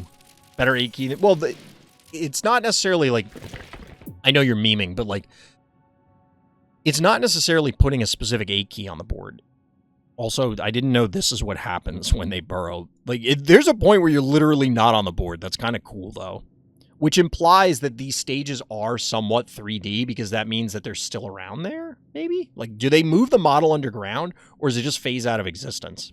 But anyway, point is, like, there are ways that you could utilize the 8 keys better than just a singular 8 key. So here's the point where I think Bad Guy just literally lost the game here. And this is a good example of singular 8 key loss.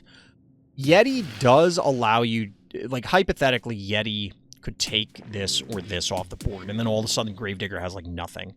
But which of these phobies, because you know they will die when they go in, which of these phobies are they going to give up? They're going to walk in, they're going to try and claim one of these points, and then whatever phobie goes there is going to die. Even if they counter freeze, they might not have enough damage to actually kill the mummy. It has over 3,000 health. I mean, realistically, they will. They're doing like 2,000 a turn, but they're going to get tagged by a tractor, their Inoculus in the meantime, rather. In all seriousness, mummy usually is never a bad option. It generally seems fine. It generally seems fine. I just tend to default to 2 medium-sized things are better than 1 large thing, generally. The exceptions, notably, of course, are going to be old boss, maybe current boss, the beauties, Hevo, and the reason why is because they have the ability to affect multiple phobies. Mummy, on the other hand, is a long-term value engine, because if you can snowball the mini-me's, you take over the game, obviously, right? You're turning their phobies into your assets. Happy! So we had Haffy and Blue as the anti-Klepto. Klepto's having a bad day. Why do you spend 8 keys on an 8 key when his opponent had keys left over? That's exactly my point. Like, I don't agree with that decision. Imagine if they had, like, Jin Sting and some other 4 key right now. They'd probably be in way better shape, right? I made comebacks because my opponent's gone larger key and I went smaller and more phobies. Yeah. Affy is huge. Affy is very strange. Mummy just produces continuous tempo, value. He can leech, produce other units, etc. High damage. High health and damage is good for long-term game. Yeah, exactly. That's why I was saying it's a long-term value engine, because it creates all those things. Wait, are we going to get a mummy burrow across the bottom? That would be dope. The thing is, you needed to leave the... Wait, what?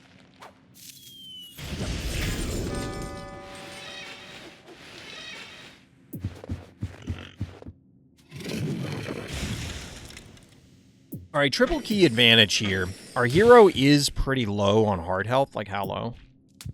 How low? 2635.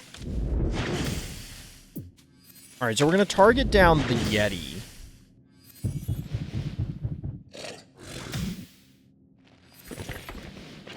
I assume you can't get a kill here. The thing is now that the freeze is down, the Yeti threat is kind of gone. Wait, what? Hold on.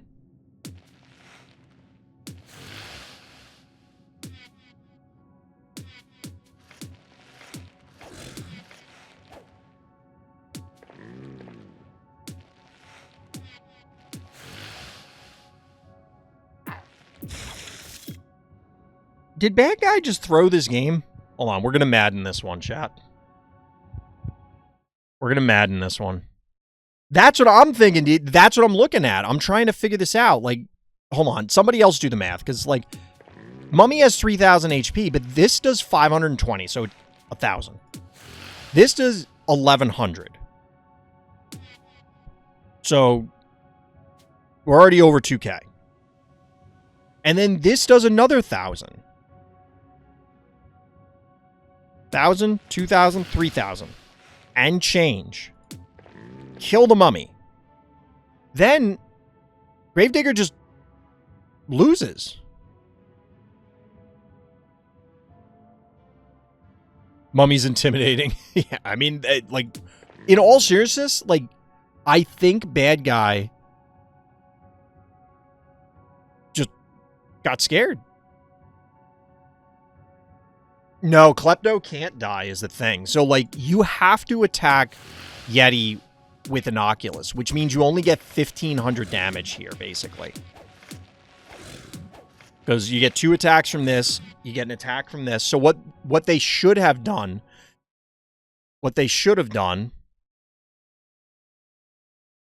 that's the wrong blue. So what they should have done is everything just crushes Mummy, right? Then you counterattack, because this is still frozen. Although you can't really see that. This kills here.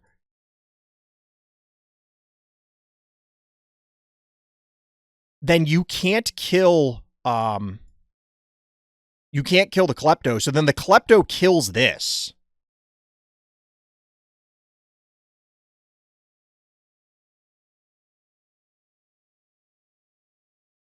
It was over anyway. I mean, I think it might be just because at the end of the day, like, they can't trade effectively enough against this stuff.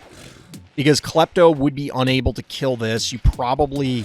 I mean, I guess what they could have done was once they kill Mummy, the Inoculus comes down and Klepto kills the Finnegan, or the Shove Shark instead. But then Inoculus kills it, walks away, and their Inoculus can't kill the Halfie quick enough. It's possible, maybe... It might be possible for them to burn the heart, though.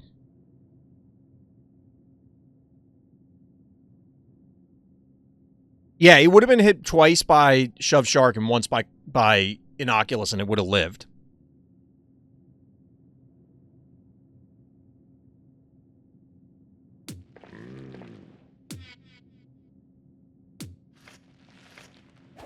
Because it would have only done like 1560 and like 1562.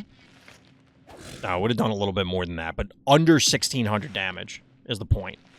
So Klepto lives. Klepto does 250 here. That's not enough. Like, the Halfie doesn't just die, but there's a world in which, because you do this as bad guy, that you retain the triple panic point advantage, and then, like... So maybe you kill the mummy. Gravedigger retaliates. The Inoculus finishes off... Or, bad guy's Inoculus moves up, pokes the heart. Still a triple panic point advantage. Gravedigger then finishes off the Klepto, reclaims the point. Still panic point advantage, bad guy. If Halfie unfreezes in time, then they may not have enough damage. But either way, we'll see how this ends up. At this point, yeah, given that they walked away here, they 100% lost. Like, there's just no way they win from here. Because, like, they had their... Wait, what? That can't be right. Does this line work better than what we were saying? This is actually pretty cool, because the mini-me comes in and claims the point immediately. 990.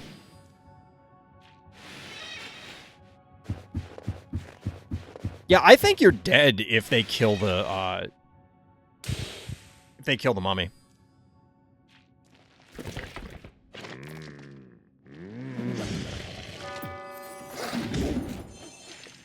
I'd have to, like, really sit and do the math, but I'm pretty sure you're dead.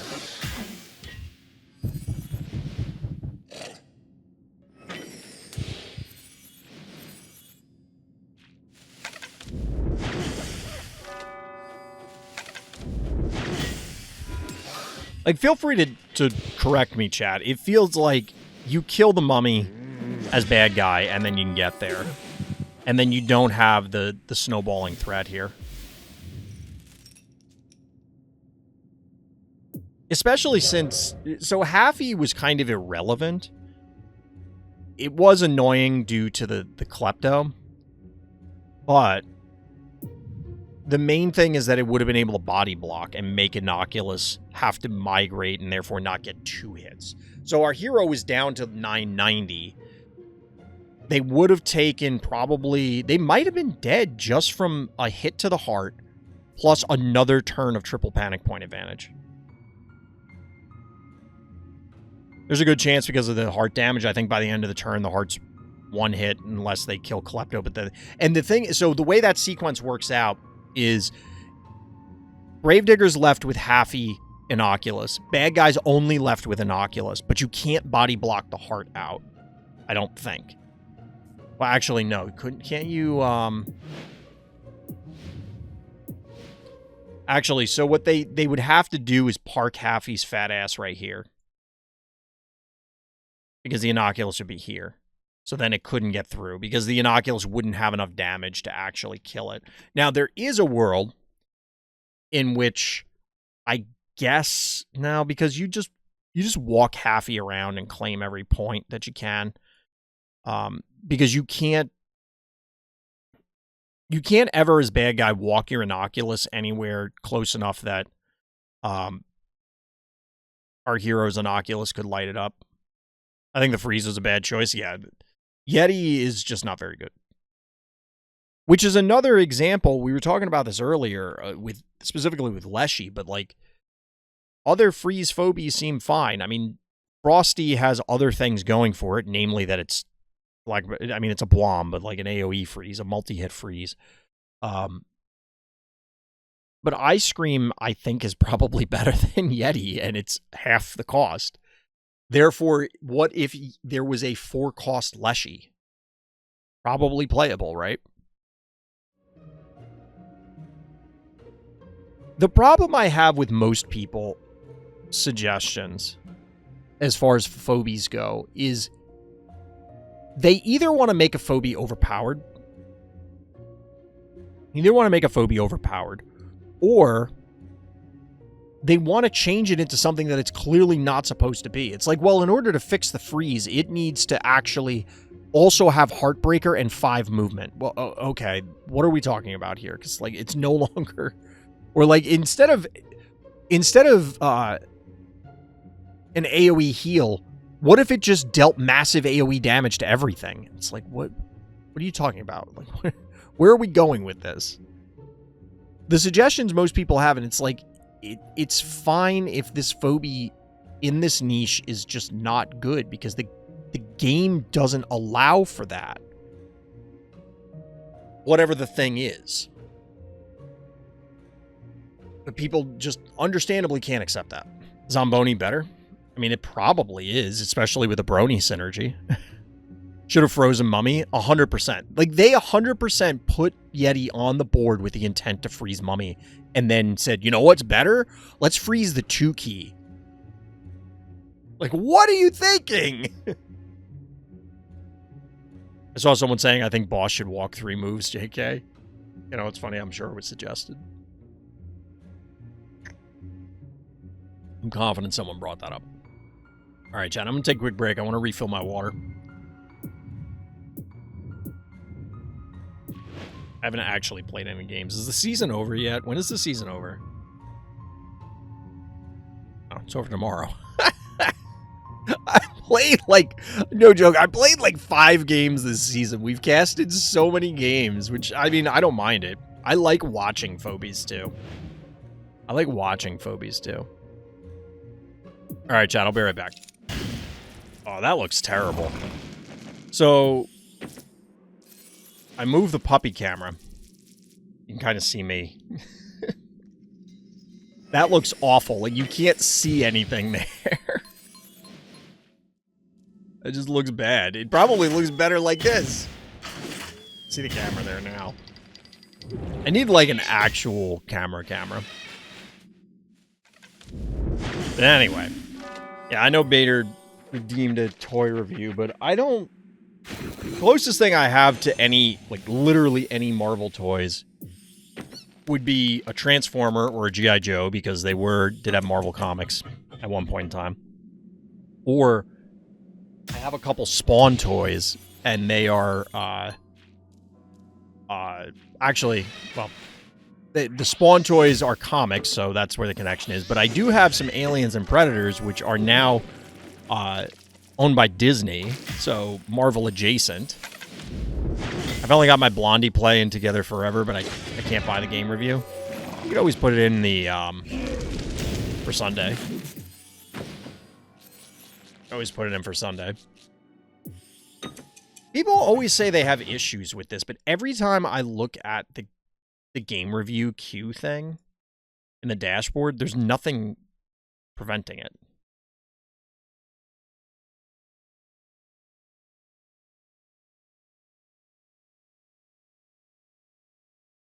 Hero rewards, channel points.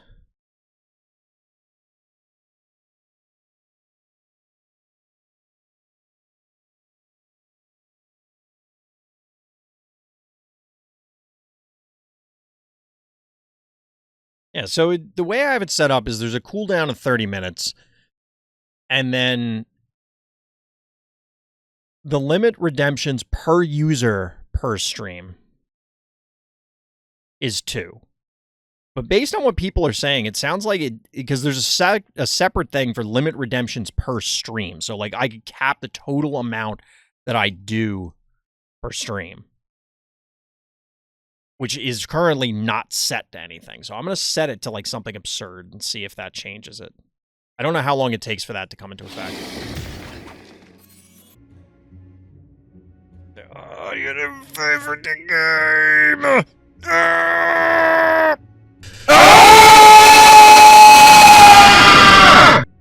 That was a surprise I mentioned earlier, by the way, chat. Just saying. I don't know if the sound played or not. I don't know if I set it up to play the sound properly or not, so hopefully it did. But anyway. Favorite the game! Alright, I think we got it. I did, I don't know what happened.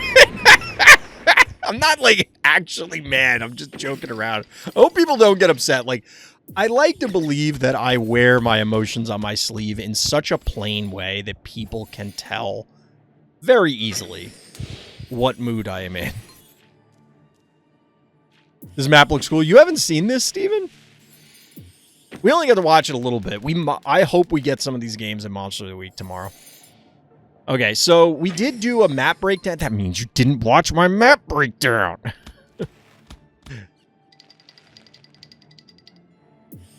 Actually, I don't know if I did the transaction declined one to YouTube. I'm pretty sure I did. No, I did Castaway and Center Stage. We did do a transaction decline breakdown, but I think I forgot to pull the video.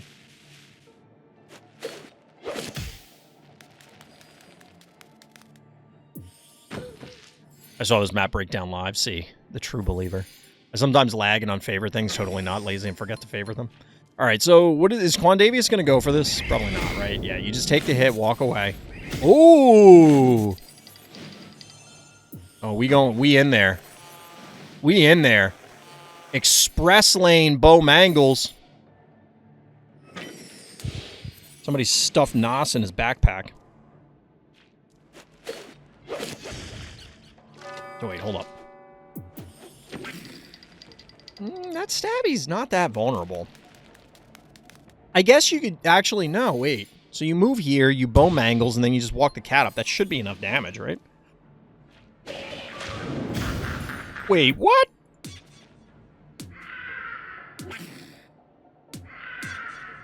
$909.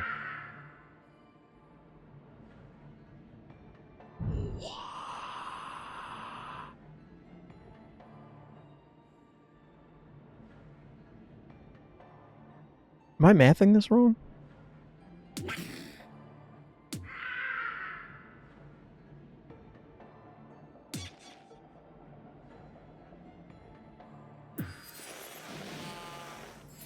Oh, no. Oh, baby, what is you doing? I don't think you want this. Actually, I mean, this won't be as bad as I thought, but it's still not good.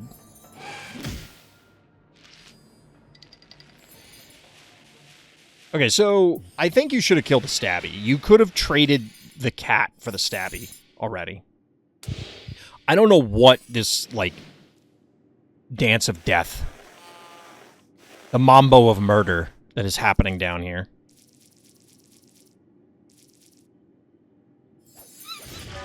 What the...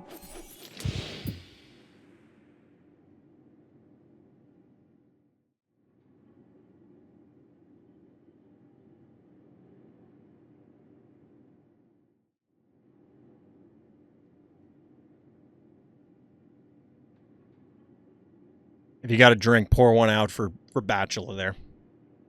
Bad guy was tripping. I don't know. He was tripping and his Bachelor was falling in the pit. Secret tunnel. Secret tunnel. Disappointing mode. I just learned that rustying a phobia while they're on the movement tile won't make them stop moving. Yeah, people were talking about that when this map first came out, doing that, like rustying somebody and then just... Bad guy was smoking some thunder rocks. I like that. The little chirp when Bachelor discovered what was happening. True. The sudden realization. Imagine if the Phobies were like, they were actually thinking, and the Bachelor is like getting commanded to come down here, and it's just looking back at bad guy like, really? Really? So, as an aside, this didn't need to happen. Because the stabby should be dead. Bachelor, a bat that can't fly. There are birds that can't fly. Why not bats? If you rusty anything on the conveyor belt, then they just die. Not necessarily. Like, they could run a boomer or a raucous out there. The twerks prevent the demise.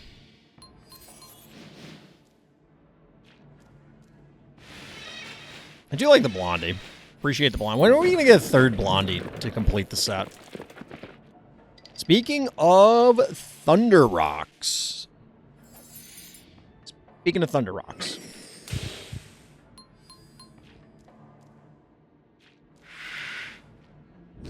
This is actually savage. Look at this.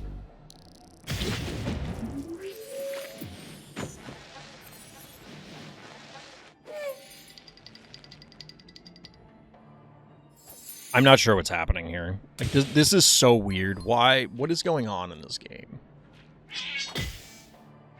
18 damage. Told you bad guy was smoking some Thunder Rocks, and now he just pulled out his stash. I mean, look, he's showing off, I guess. I don't know. By the way, bad guy locked themselves out with this team.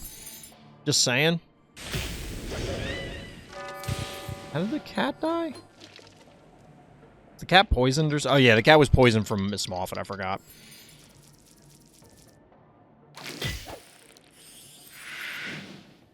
Not bad. Snipe the attractor. Poison the stabby. 69! Funny number. Been nice.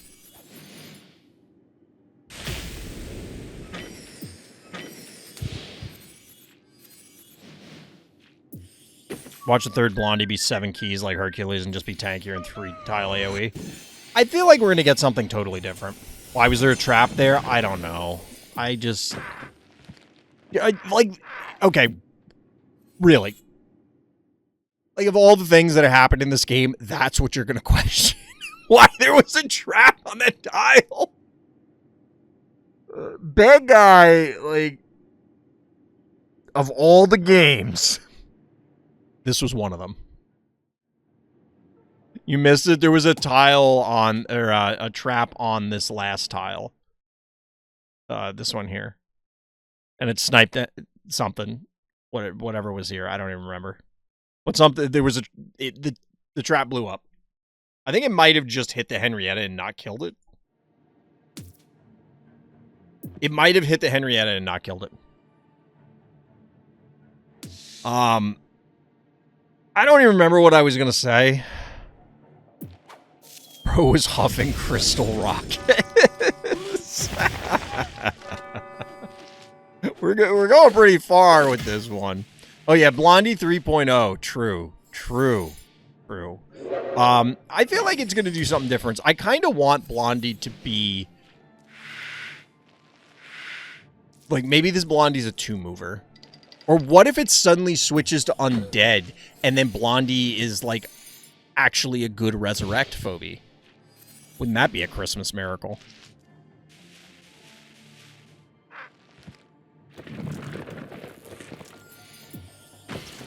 By the way, bad guy has to do something. So they claim a point, we claim a point. They claim a point, we claim a point, and they got it somehow killed. Why do we keep hanging out on these tiles? Well, I get... all right, this is fine. This is fine. This is better. 1 in the chat if you feel bad for bad guy. You might be alone in that one, Gravedigger, but thank you for the bit. For 10 bits. 2.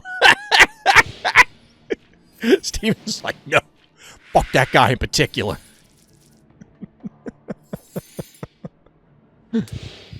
Resurrect phobia that doubles as a trap. Every resurrect phobia is a trap. It's just that it's a trap for the player using it. Boom. Got him. Is this Blondie gonna go off again? Okay. Be real, Quandavius. Did you pay this person? Yeah, honestly, I kind of expect the next Blondie to either be freeze or fire. Like that... it's going to be freeze, fire, disease, or poison. I know that's listing a lot of things, but I imagine it's going to be one of those. Do we have a poison mechanical? Yeah, we have the subnoxious. Ain't no mercy for the wicked. Some of all fears don't grow on trees. I can't believe Blondie went off twice in this game. Have we ever seen Blondie activate twice? Like, legit ever?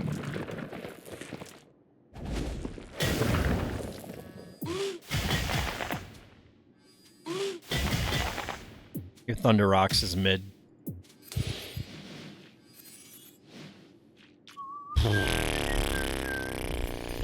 I don't...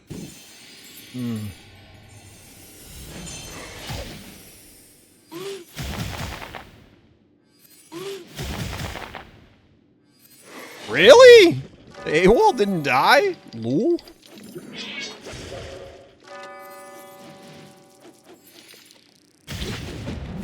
I love that they're so powered down and they're getting bit by Miss Moffat. Oh my god. This is in fact a game of all time. Oh, bad guy wants to get in on the spider action.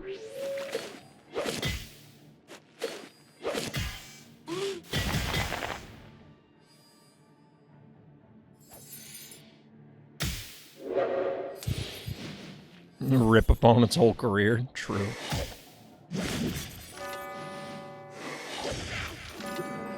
I think if we get a Blondie...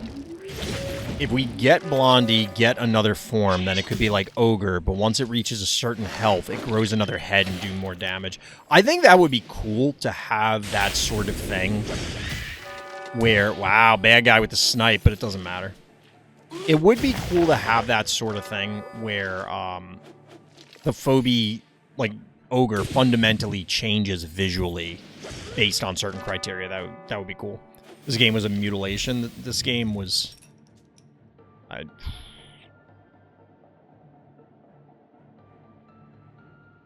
This game was a trip. I don't know where it's taking us, but it was a trip.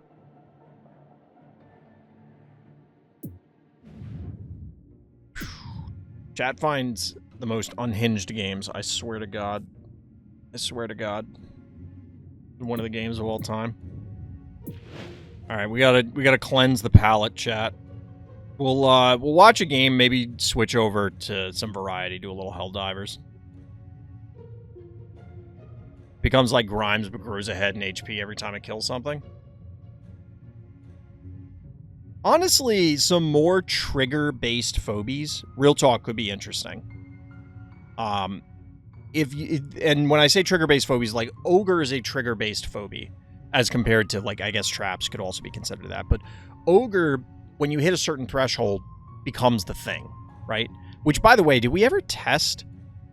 Like, how is Ogre written? Is Ogre written that once you go below, it's permanently buffed? Or is it if you heal with, whatever the hell's the name of the new healing phobia? The one that heals heart. Okay, so I think Ogre would based on the way this is written, it's permanently? Okay. Was that confirmed? That's what I'm asking, Koro. Has that been... It was tested? Okay. Because the way it's written is it's temporary, or it's contingent on that heart health being at that stage. Regardless, I think other trigger-based phobias, not necessarily heart health, but like what if while you have less panic points, and this would have to be a conditional thing, because otherwise it would be ridiculous. What if while you had less panic points, this thing does X, Y, or Z? Even if it's not necessarily just get better, like what if there was a werewolf transformation that was contingent on your opponent having 4 panic points or something? I mean, that wouldn't be great because that encourages stalemates. But something like that. You know, like maybe once so many phobies die in a game, not that it kills them, but just they die, it does something else. As its HP goes down, its damage increases. I'm confident we will get a phobia that does that.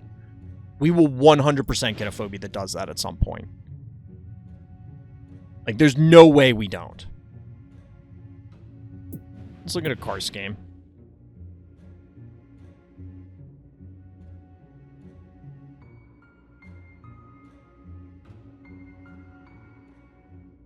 This feels like it had to have been a quest game, right? We'll do an Alien Engineer one. I hate having to comb through people's profiles.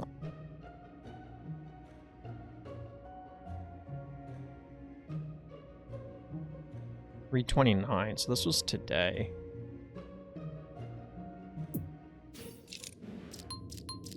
Can you find my alt in Aliens? I mean, I saw it too late, but... Tickles absorbs a trap against 200 damage. I'm sure we'll get something like that. Alright, so this will actually be interesting to see. Does Alien Engineer do the heart push thing? Or does Lemon West do that? Now, if I recall, Lemon is the person who is the Poison Ivy enjoyer. Oh, them 20 bits. Check out X Cosmos 99. You can. I don't know if we're going to have time tonight, but... We'll see how quick this game goes. It's only... No, it's 20 turns. So we're not... No, we're not setting up for the hard push that I usually do, because usually I will send a 3 or 4 key.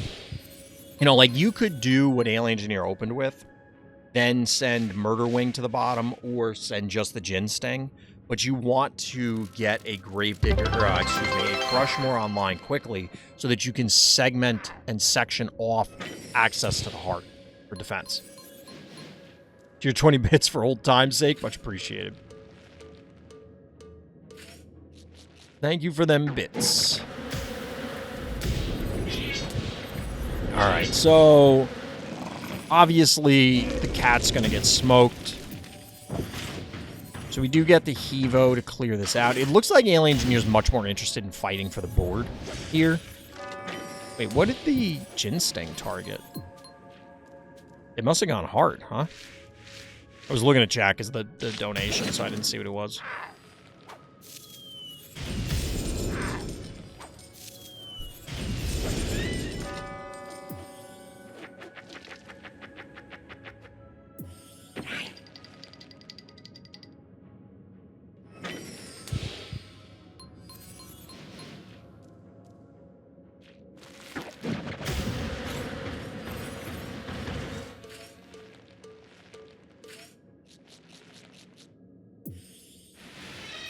Alright, so here comes the Inoculus. Honestly, this doesn't seem too dissimilar from what I usually do. Other than, like I said, I try and force an early Crushmore to try and lock this off. Because even if you put the Crushmore where the Poison Ivy is, which is not ideal, but like let's say you did that, you can still set a Lobber up to continue shelling the heart. and then you just fight over the other spaces. Ideally, you want the block to be like where Hevo is, Hevo 2.0, because then you can set up a 3-ranger, a lobber, or a regular range guy, and a melee. Like, you can fit a lot of stuff in, and then your opponent has to funnel really awkwardly. And of course, the Crushmore is a lobber itself, so it represents a threat.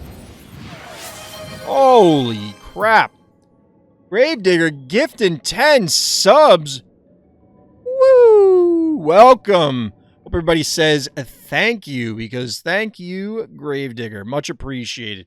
Getting them 10 subs out there. You know what's always weird is when you gift subs, it will gift them to people that are not here. It just gifts them to people that are following.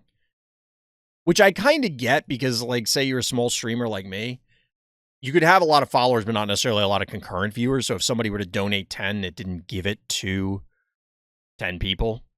But it should absolutely prioritize people that are in the stream at that time.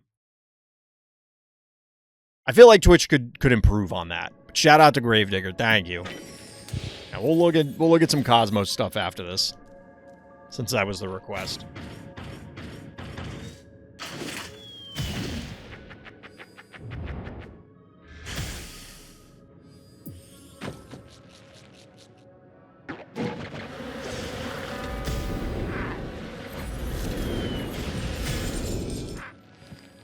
I'll be honest, it feels like Lemon is kind of lost here.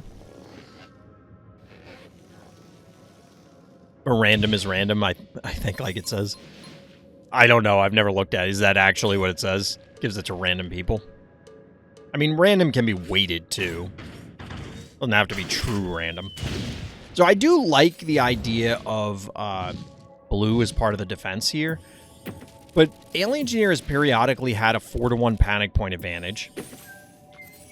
By the way, I don't think Cupcake existed the last time Moai was in the rotation. Wait, what? When the hell did... Wow. I totally forgot there could have the potential for the trap there.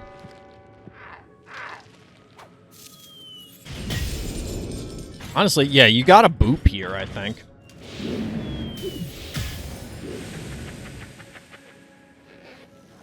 You got a boop here, and, like, that's not a super desirable position, because it's 2 hits, 1 hit, 1 hit, 1 hit, and Cupcake. Alright, so you body block here. I think this Hevo's dead regardless, but we'll see.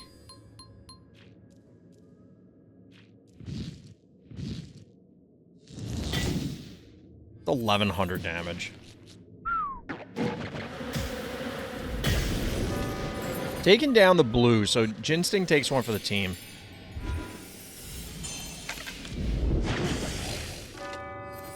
I assume that Finnegan was just for body blocks, but, like, there was no world in which that was going to work.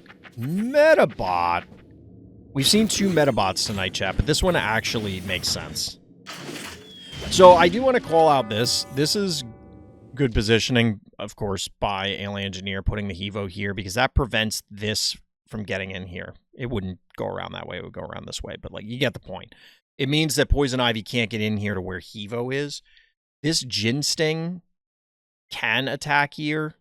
We'll get 2 hits from the Klepto, and then possibly, like, a Snowball or Jar as follow-up. So it's possible for the Hevo to die, but that would require an enormous amount of effort from Lemon in order to get that done. And Hevo's at almost 3k health. So, like, that's a lot to chew through.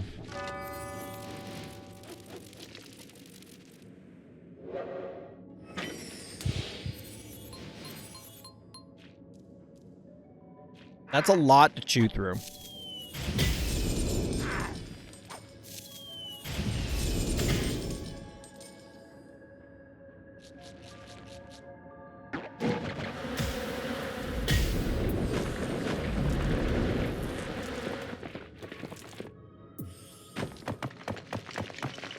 The Raucous action? Alright.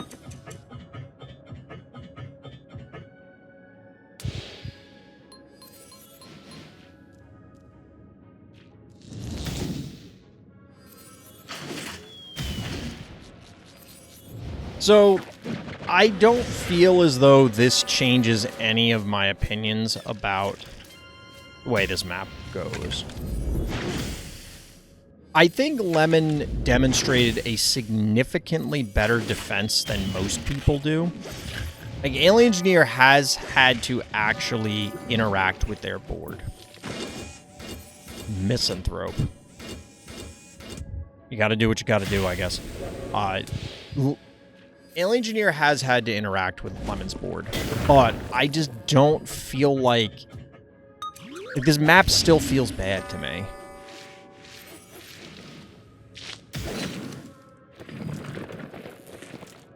Like, at no point did it feel as though Lemon was ever realistically in the game.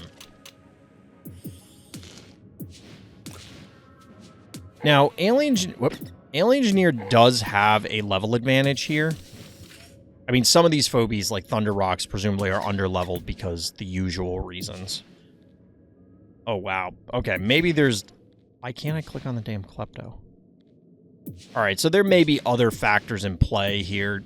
I don't want to beat on Lemon. I don't want it to come across that way. Lemon is 4 to 5 levels under for the most part. That's a significant level differential. Especially up against a player like Alien Engineer, where they're just not going to make a mistake. Or certainly not significant ones. So, in this case, it's just... I don't know.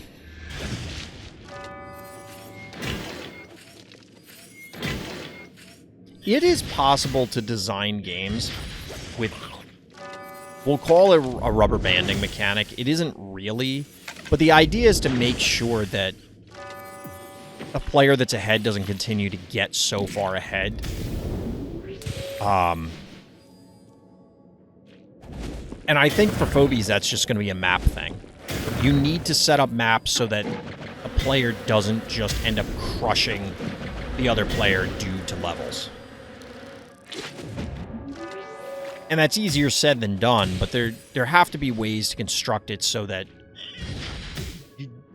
the game inherently moves towards a closer game than, well, what the alternatives are, which is this. At no point did it feel like Lemon was in this game.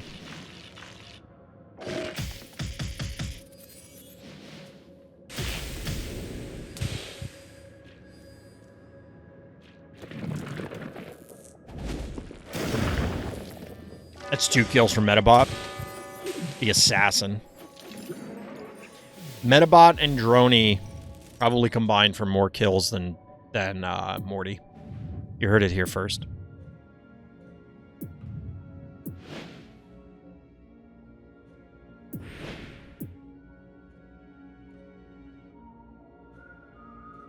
Alright, we'll look at a Cosmos game and then maybe swap over after that chat. Is there one you had in mind, Gravedigger? Like, is there one that you know is good?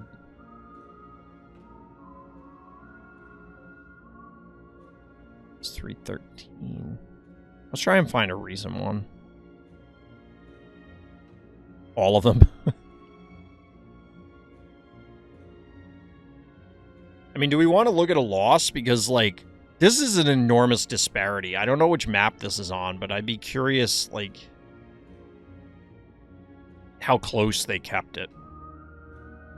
Or did they just get bodied? I'm seeing a lot more losses than we did previously.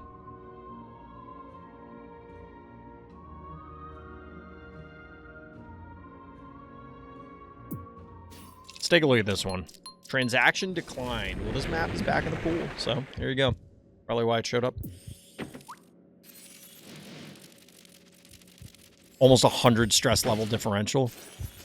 That's why I'm curious, because we've seen Cosmos pull off some crazy stuff before. I want to see when you get to a certain point, the levels will kill you.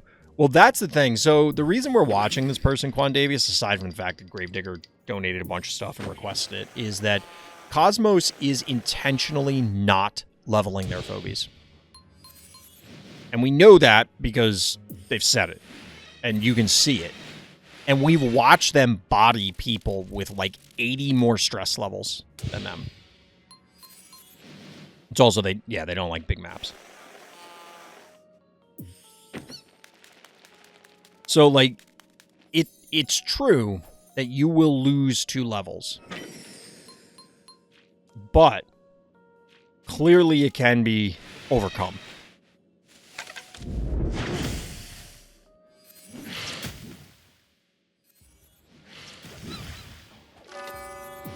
I wonder how much of an issue dimensionals are for Cosmos, more so than other types of phobies. Just because if your guys are underleveled, they're naturally going to, you know, it's more significant that they take damage. And the dimensionals offer up just additional damage. So if you're super high leveled, I wonder if the appropriate strategy is just mono dimensionals into Cosmos for the free damage. Because you might just kill their phobies by accident.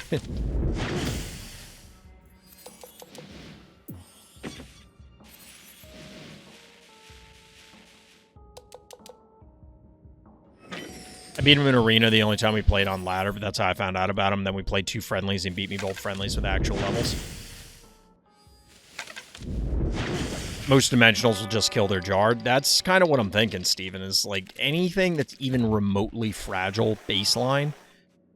You know, like, you may not one-shot the Attractor, but a random dimensional death, like the Innocuous killing a random dimensional might mean that it just dies.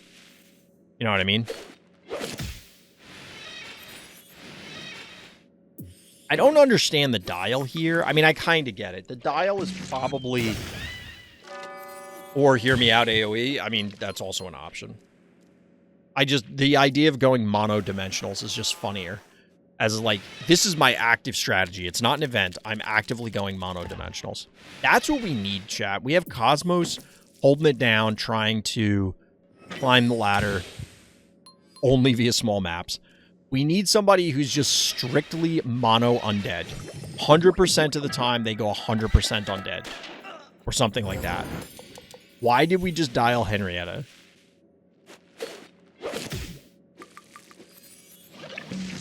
Alright, that's actually kind of funny. That's actually hilarious. You dial Henrietta so that it can't poison the stabby. Like that. That's actually really funny.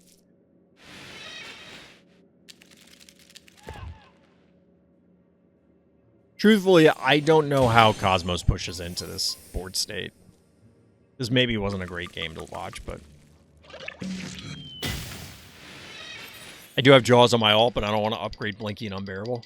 Well, then don't do, like, Mono Undead. Do, like, Mono Dimensional or Mono Mech or Mono Monster or something like that.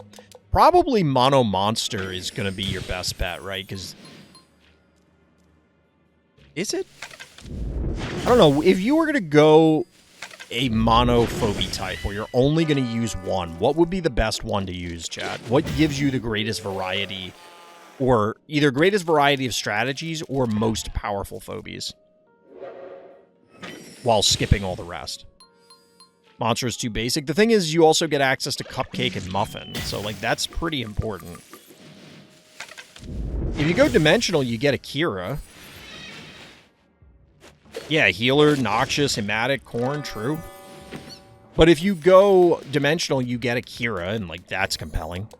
Mech was probably going to be my choice because of, like, Attractor. You get some healers. Not like it really matters because of the dimensional disease thing, but... Do one of them have more 1 keys than the others? It's funny how literally no one's saying undead. Everyone's saying mechs. Well, mech or monster, mech or dimensionals. I'm down to go 100% undead. I can't imagine why, Gravedigger. I can't imagine. Alright, so Dial's gonna eat it. I think this wasn't a great showcase of Cosmos' skills. Sorry, Cosmos.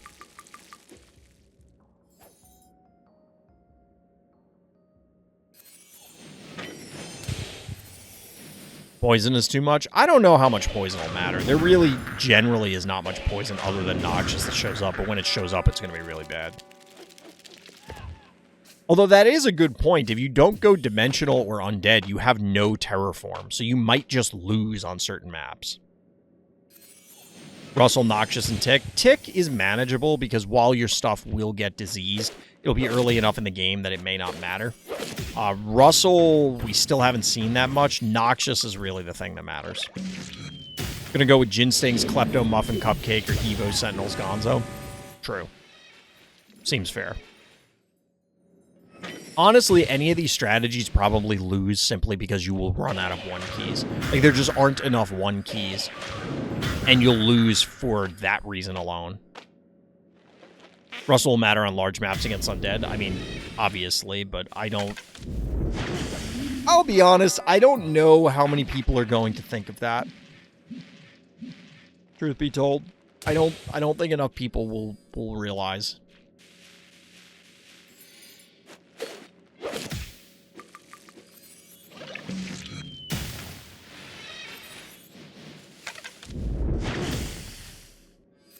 I wonder if that's a reason. That can't be a reasonable metric to judge, because it doesn't matter if mono undead is viable or not, because it's within the context of the greater game. You can just use Zomboni. True. Imagine if Zomboni could also purge poison and disease from undead. Honestly, okay, real talk. What if Zomboni didn't heal things? It just expunged poison and disease from undeads. Could a bad guy won the game? I'm sure. There was no world in which Cosmos was going to win, but... Like, seriously, imagine Zomboni, it doesn't heal anything.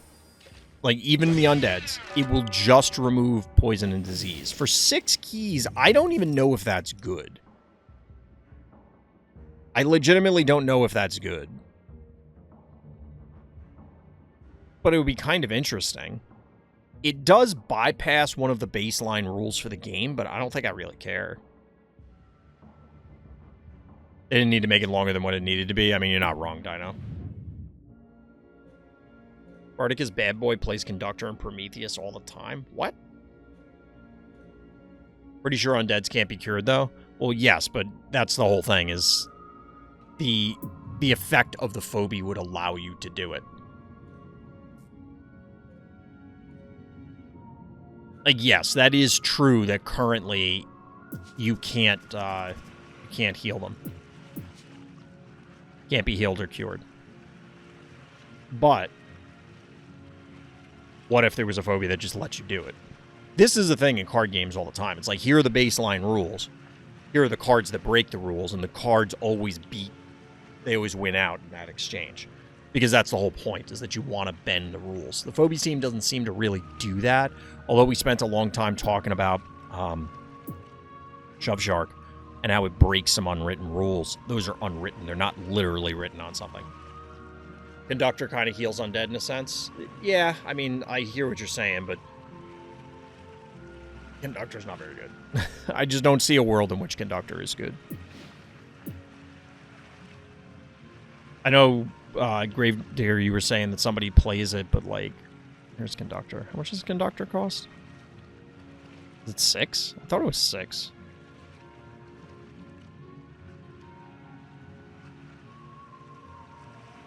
Oh, it's only 5?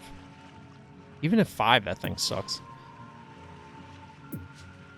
Like, I'll be honest, if this was 100% life leech, it would probably be playable, but at 30, I don't know.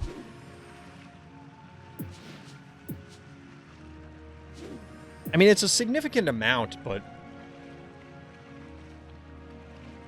I don't know. I'd have to see a game where this is actually meaningfully used. Admittedly, it's a new-ish ultra rare, so most people probably don't have it, let alone at a level that they want to. Does the 30% increase with levels?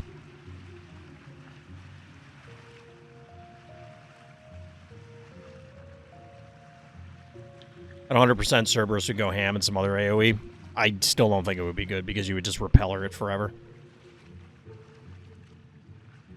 I think you would just repeller it forever, or random other boops. Like, the fact that a range boop exists means that it invalidates a lot of things. 30% forever? Okay. I vaguely remember that.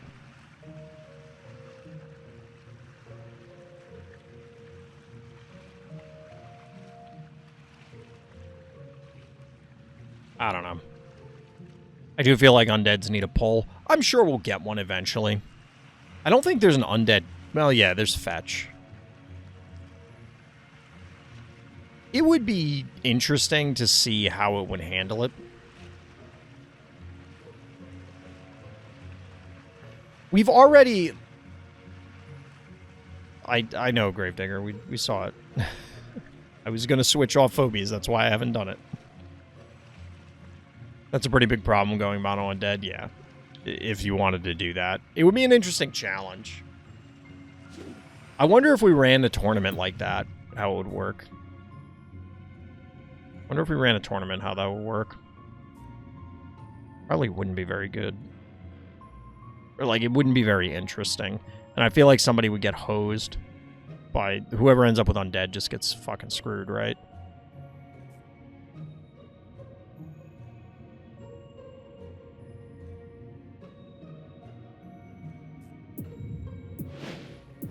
Alright, we'll look at this one. And then we might just end the stream, because there's not enough time for me to do any, hell diving. If we watch this.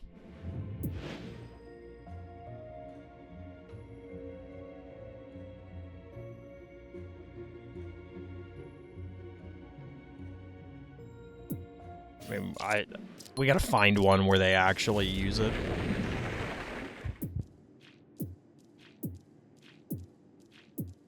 This is something that I forgot to send the devs, but I want a way to just skip to the last turn of the game so I can see what was used. I have to imagine it's not showing up in that game. I saw the conductor here, and I'm like, oh, they changed their avatar. They didn't.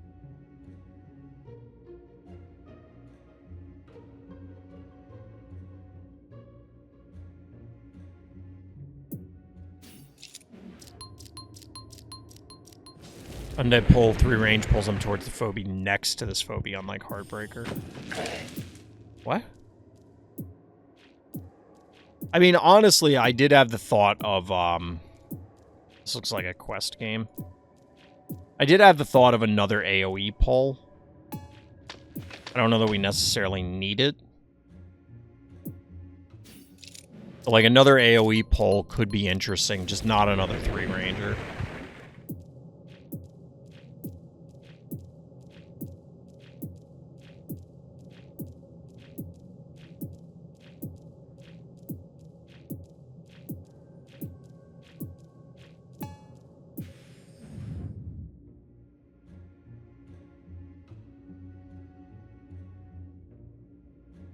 I doubt that Conductor would show up as the MVP.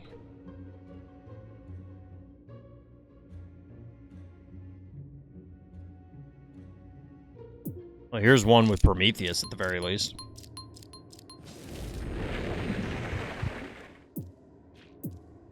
Like a hook, it pulls a phobie like an actual hook.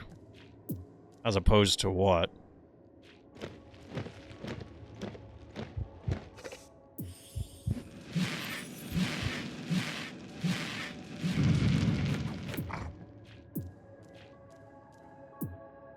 What the fuck is happening?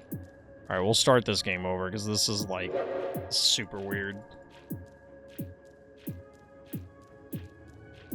I mean, we couldn't find one with Conductor, so we'll look at this one. Friendly where he bodied me. Just my idea of a... yeah, but, like, I mean, I don't understand what you're saying, Steven, as to what it's doing. So, like, you have to be adjacent to another... The part where I'm confused is you said unlike Heartbreaker. So, like, it sounds like it's identical to Heartbreaker, except the destination is a adjacent friendly phobie instead of next to the one using the ability. It'd be cool if there was a 2 ranger that pulls them from 2 range but yanks them all the way towards them, that the enemy ends up behind them.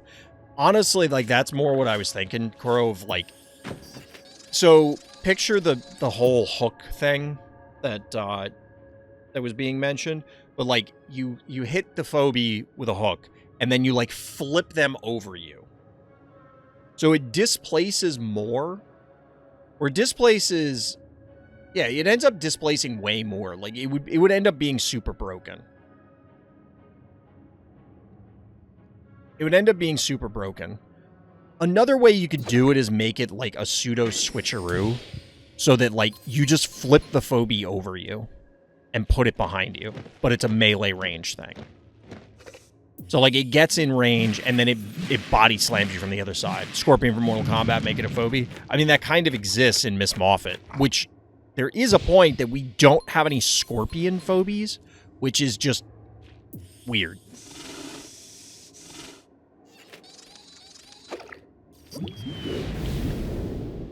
I would kind of like to see another switcheroo sort of effect.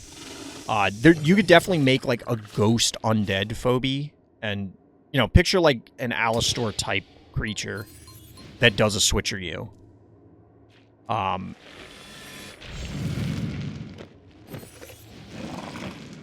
It's an interesting lava tile. So either a switcheroo or, like, the flip. Like, we have poles. So aside from, like, there's no advantage for the game as a whole to have, like, parity among the phobie types. It only matters as far as, like, how it impacts the whole game. And having a poll for undead is not any different than having an extra poll for monster, because we don't play only monsters or only undead or only whatever on ladder, which is the main game mode. So I would rather, if they're going to create a undead poll, that it be a unique displacement. Many years ago, we had a scorpion infestation at my dad's house, and what? How the... Tona, what is happening? A scorpion infestation? That's gotta be scary. I don't know the types of scorpions that live in the United States, assuming you were in the U.S. at that point in time. But I can't imagine that you want any kind of scorpion infestation. We just got a phantomed blue.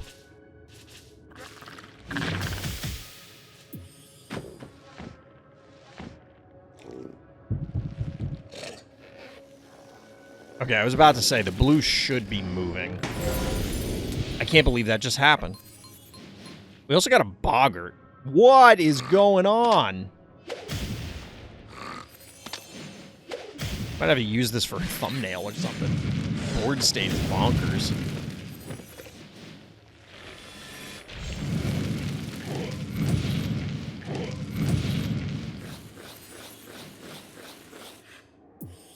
Or suplex, deals damage, and suplex on the other side of this phobia. That's basically what I'm thinking, Steven. Like the one where it flips. Alright, so we do get a conductor. I don't know why. Like, honestly, the extra life leech on Daisy probably doesn't matter for the most part. That was really weird, because it looked like Boggart licked Shove Shark to attach the bomb to Puff, which I know is a visual bug in the replays. Whenever you shove Shark, it's just funny. Could be the unique undead pull that can be one movement if the ability is too strong, but I don't think it is. It's basically a better Miss Moffat pull. It feels the same way, just different landing position. Yeah, but you kind of said it right there. It's already a better Miss Moffat. It's going to depend on how much it costs, of course, but... There's the conductor. So how does this show when this happens? So it just says plus 30% here. I mean, well, we'll see. How much is this? $339?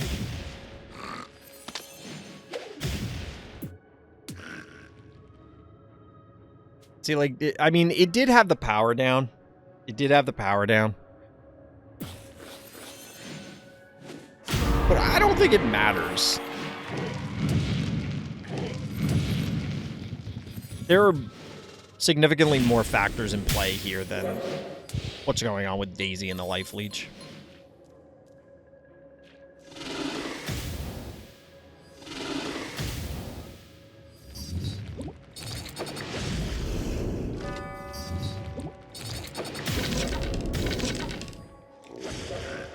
I do appreciate the boggart usage. Despite the buff, that hasn't really shown up that much. I think I've seen more Leelas than boggarts. Actually, I definitely have. Is Phantom dimensional? Yes.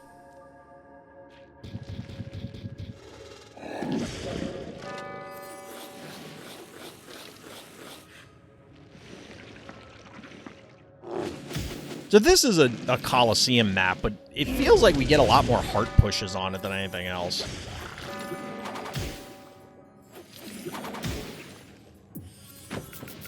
Lobster. Okay. Give me 6 keys, but melee. Miss Moffat still has poison and being cheaper monster while Octo is dimensional range, so it would outperform the other two. Oh, so it won't outperform the other two. It's possible. I mean, I'd have to see the exact implementation of the poll, obviously.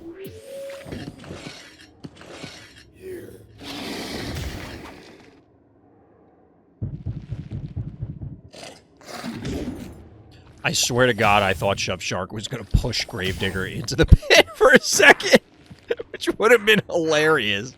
That would have been really funny.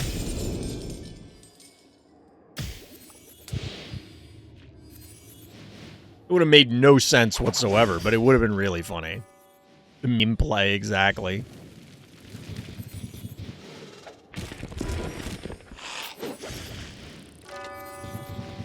I mean, at this point, it doesn't matter. The fetch is right there. I could have done what Urt did to kill his goon. True. True. I don't think it would have mattered, because again, like, you can't stop this fetch. But which is funny, because somebody was, like, hell-bent on fetch is broken today. Somebody was just like, no, fetch needs to be nerfed. This phobia is broken. I'm like, is it, though? Is it, though?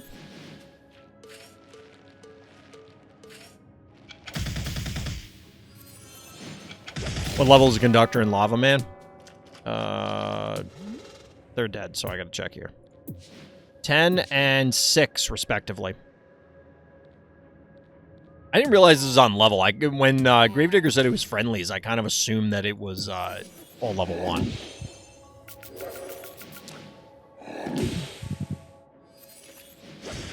GG. So we did, in fact, see both Prometheus and Conductor. Fair enough. Oof. Watch a bunch of games tonight, chat. Watch some games of all time. Now the real question is, what would this undead puller be? What, like, what kind of creature it would be? There's a lot of things you could do. You could do another mummy. Like, that's come up before in other media, where, like, mummies have a pull. You could do another Frankenstein monster kind of thing with a meat hook. Like, that's a classic thing now. A lot of fantasy stuff does it. An undead, like, an undead, like, zombified pirate with an anchor would be kind of cool.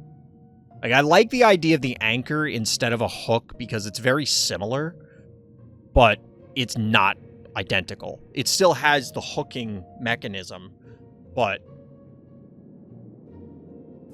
I could also see if, like, it was the melee flip, that it just, like, does this enormous uppercut and catches the phobia and flips it over.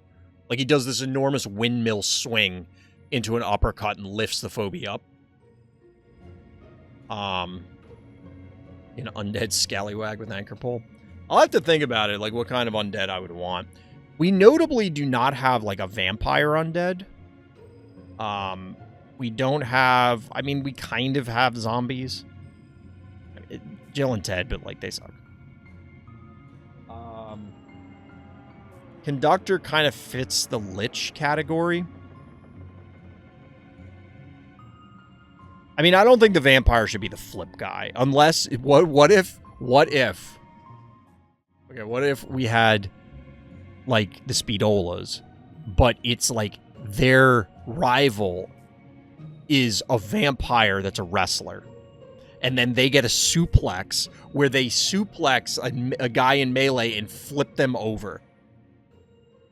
How sick would that be? Get a vampire wrestler. There's some funny stuff that could happen. Okay, that's a stretch. Come on. I think I might... No, I don't have that figure. But there's a game that I've talked about before. I don't have it. I think it's in the stack. Called Rumble Slam. It's a miniatures game where everything's supposed to be like sci-fi, fantasy wrestling. So you have like treants wrestling orcs, wrestling elves, wrestling halflings and goblins and stuff. And then a lot of them are puns. So like they have a giant mutant turtle named Botticelli. They have a giant mutant rat named Toothpick. Those are ones that I bought just because I wanted because I thought they were cool. And I'm pretty sure they have vampires.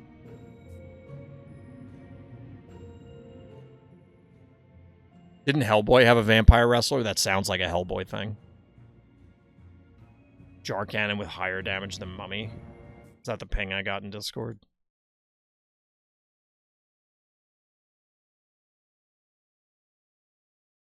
A Bachelor does look dope. Although this is the same thing where, like, it's unfortunate that you can't... What the hell is happening with that fucking moly bully for Tiny Tim? What's frustrating is that you can't... That's 1,000 damage jar. Scary. You can't control the health bars. Sometimes I want them to never show. Why does that Jaws have 10,000 damage? Like, there are some times when I want the health bars to always be there, and there are times when I never want them to be there, and I can't, like... These are the sort of UI things that really aren't a big deal, but they would be nice to have, right? They'd be nice to have. Anyway, chat. I'm going to close up the Phobies portion.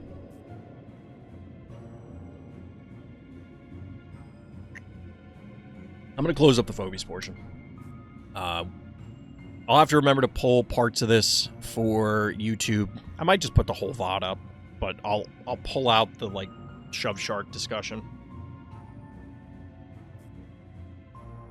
So we're spreading democracy. It's time to manage some democracy. I think it's time to manage some democracy. I appreciate everybody that was hanging out for the Phobies portion of the stream. We'll probably only do, like, one mission for this.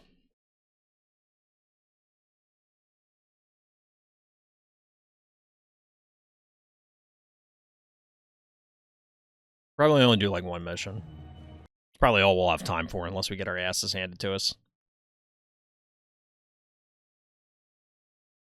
Time to spread a little managed democracy, chat.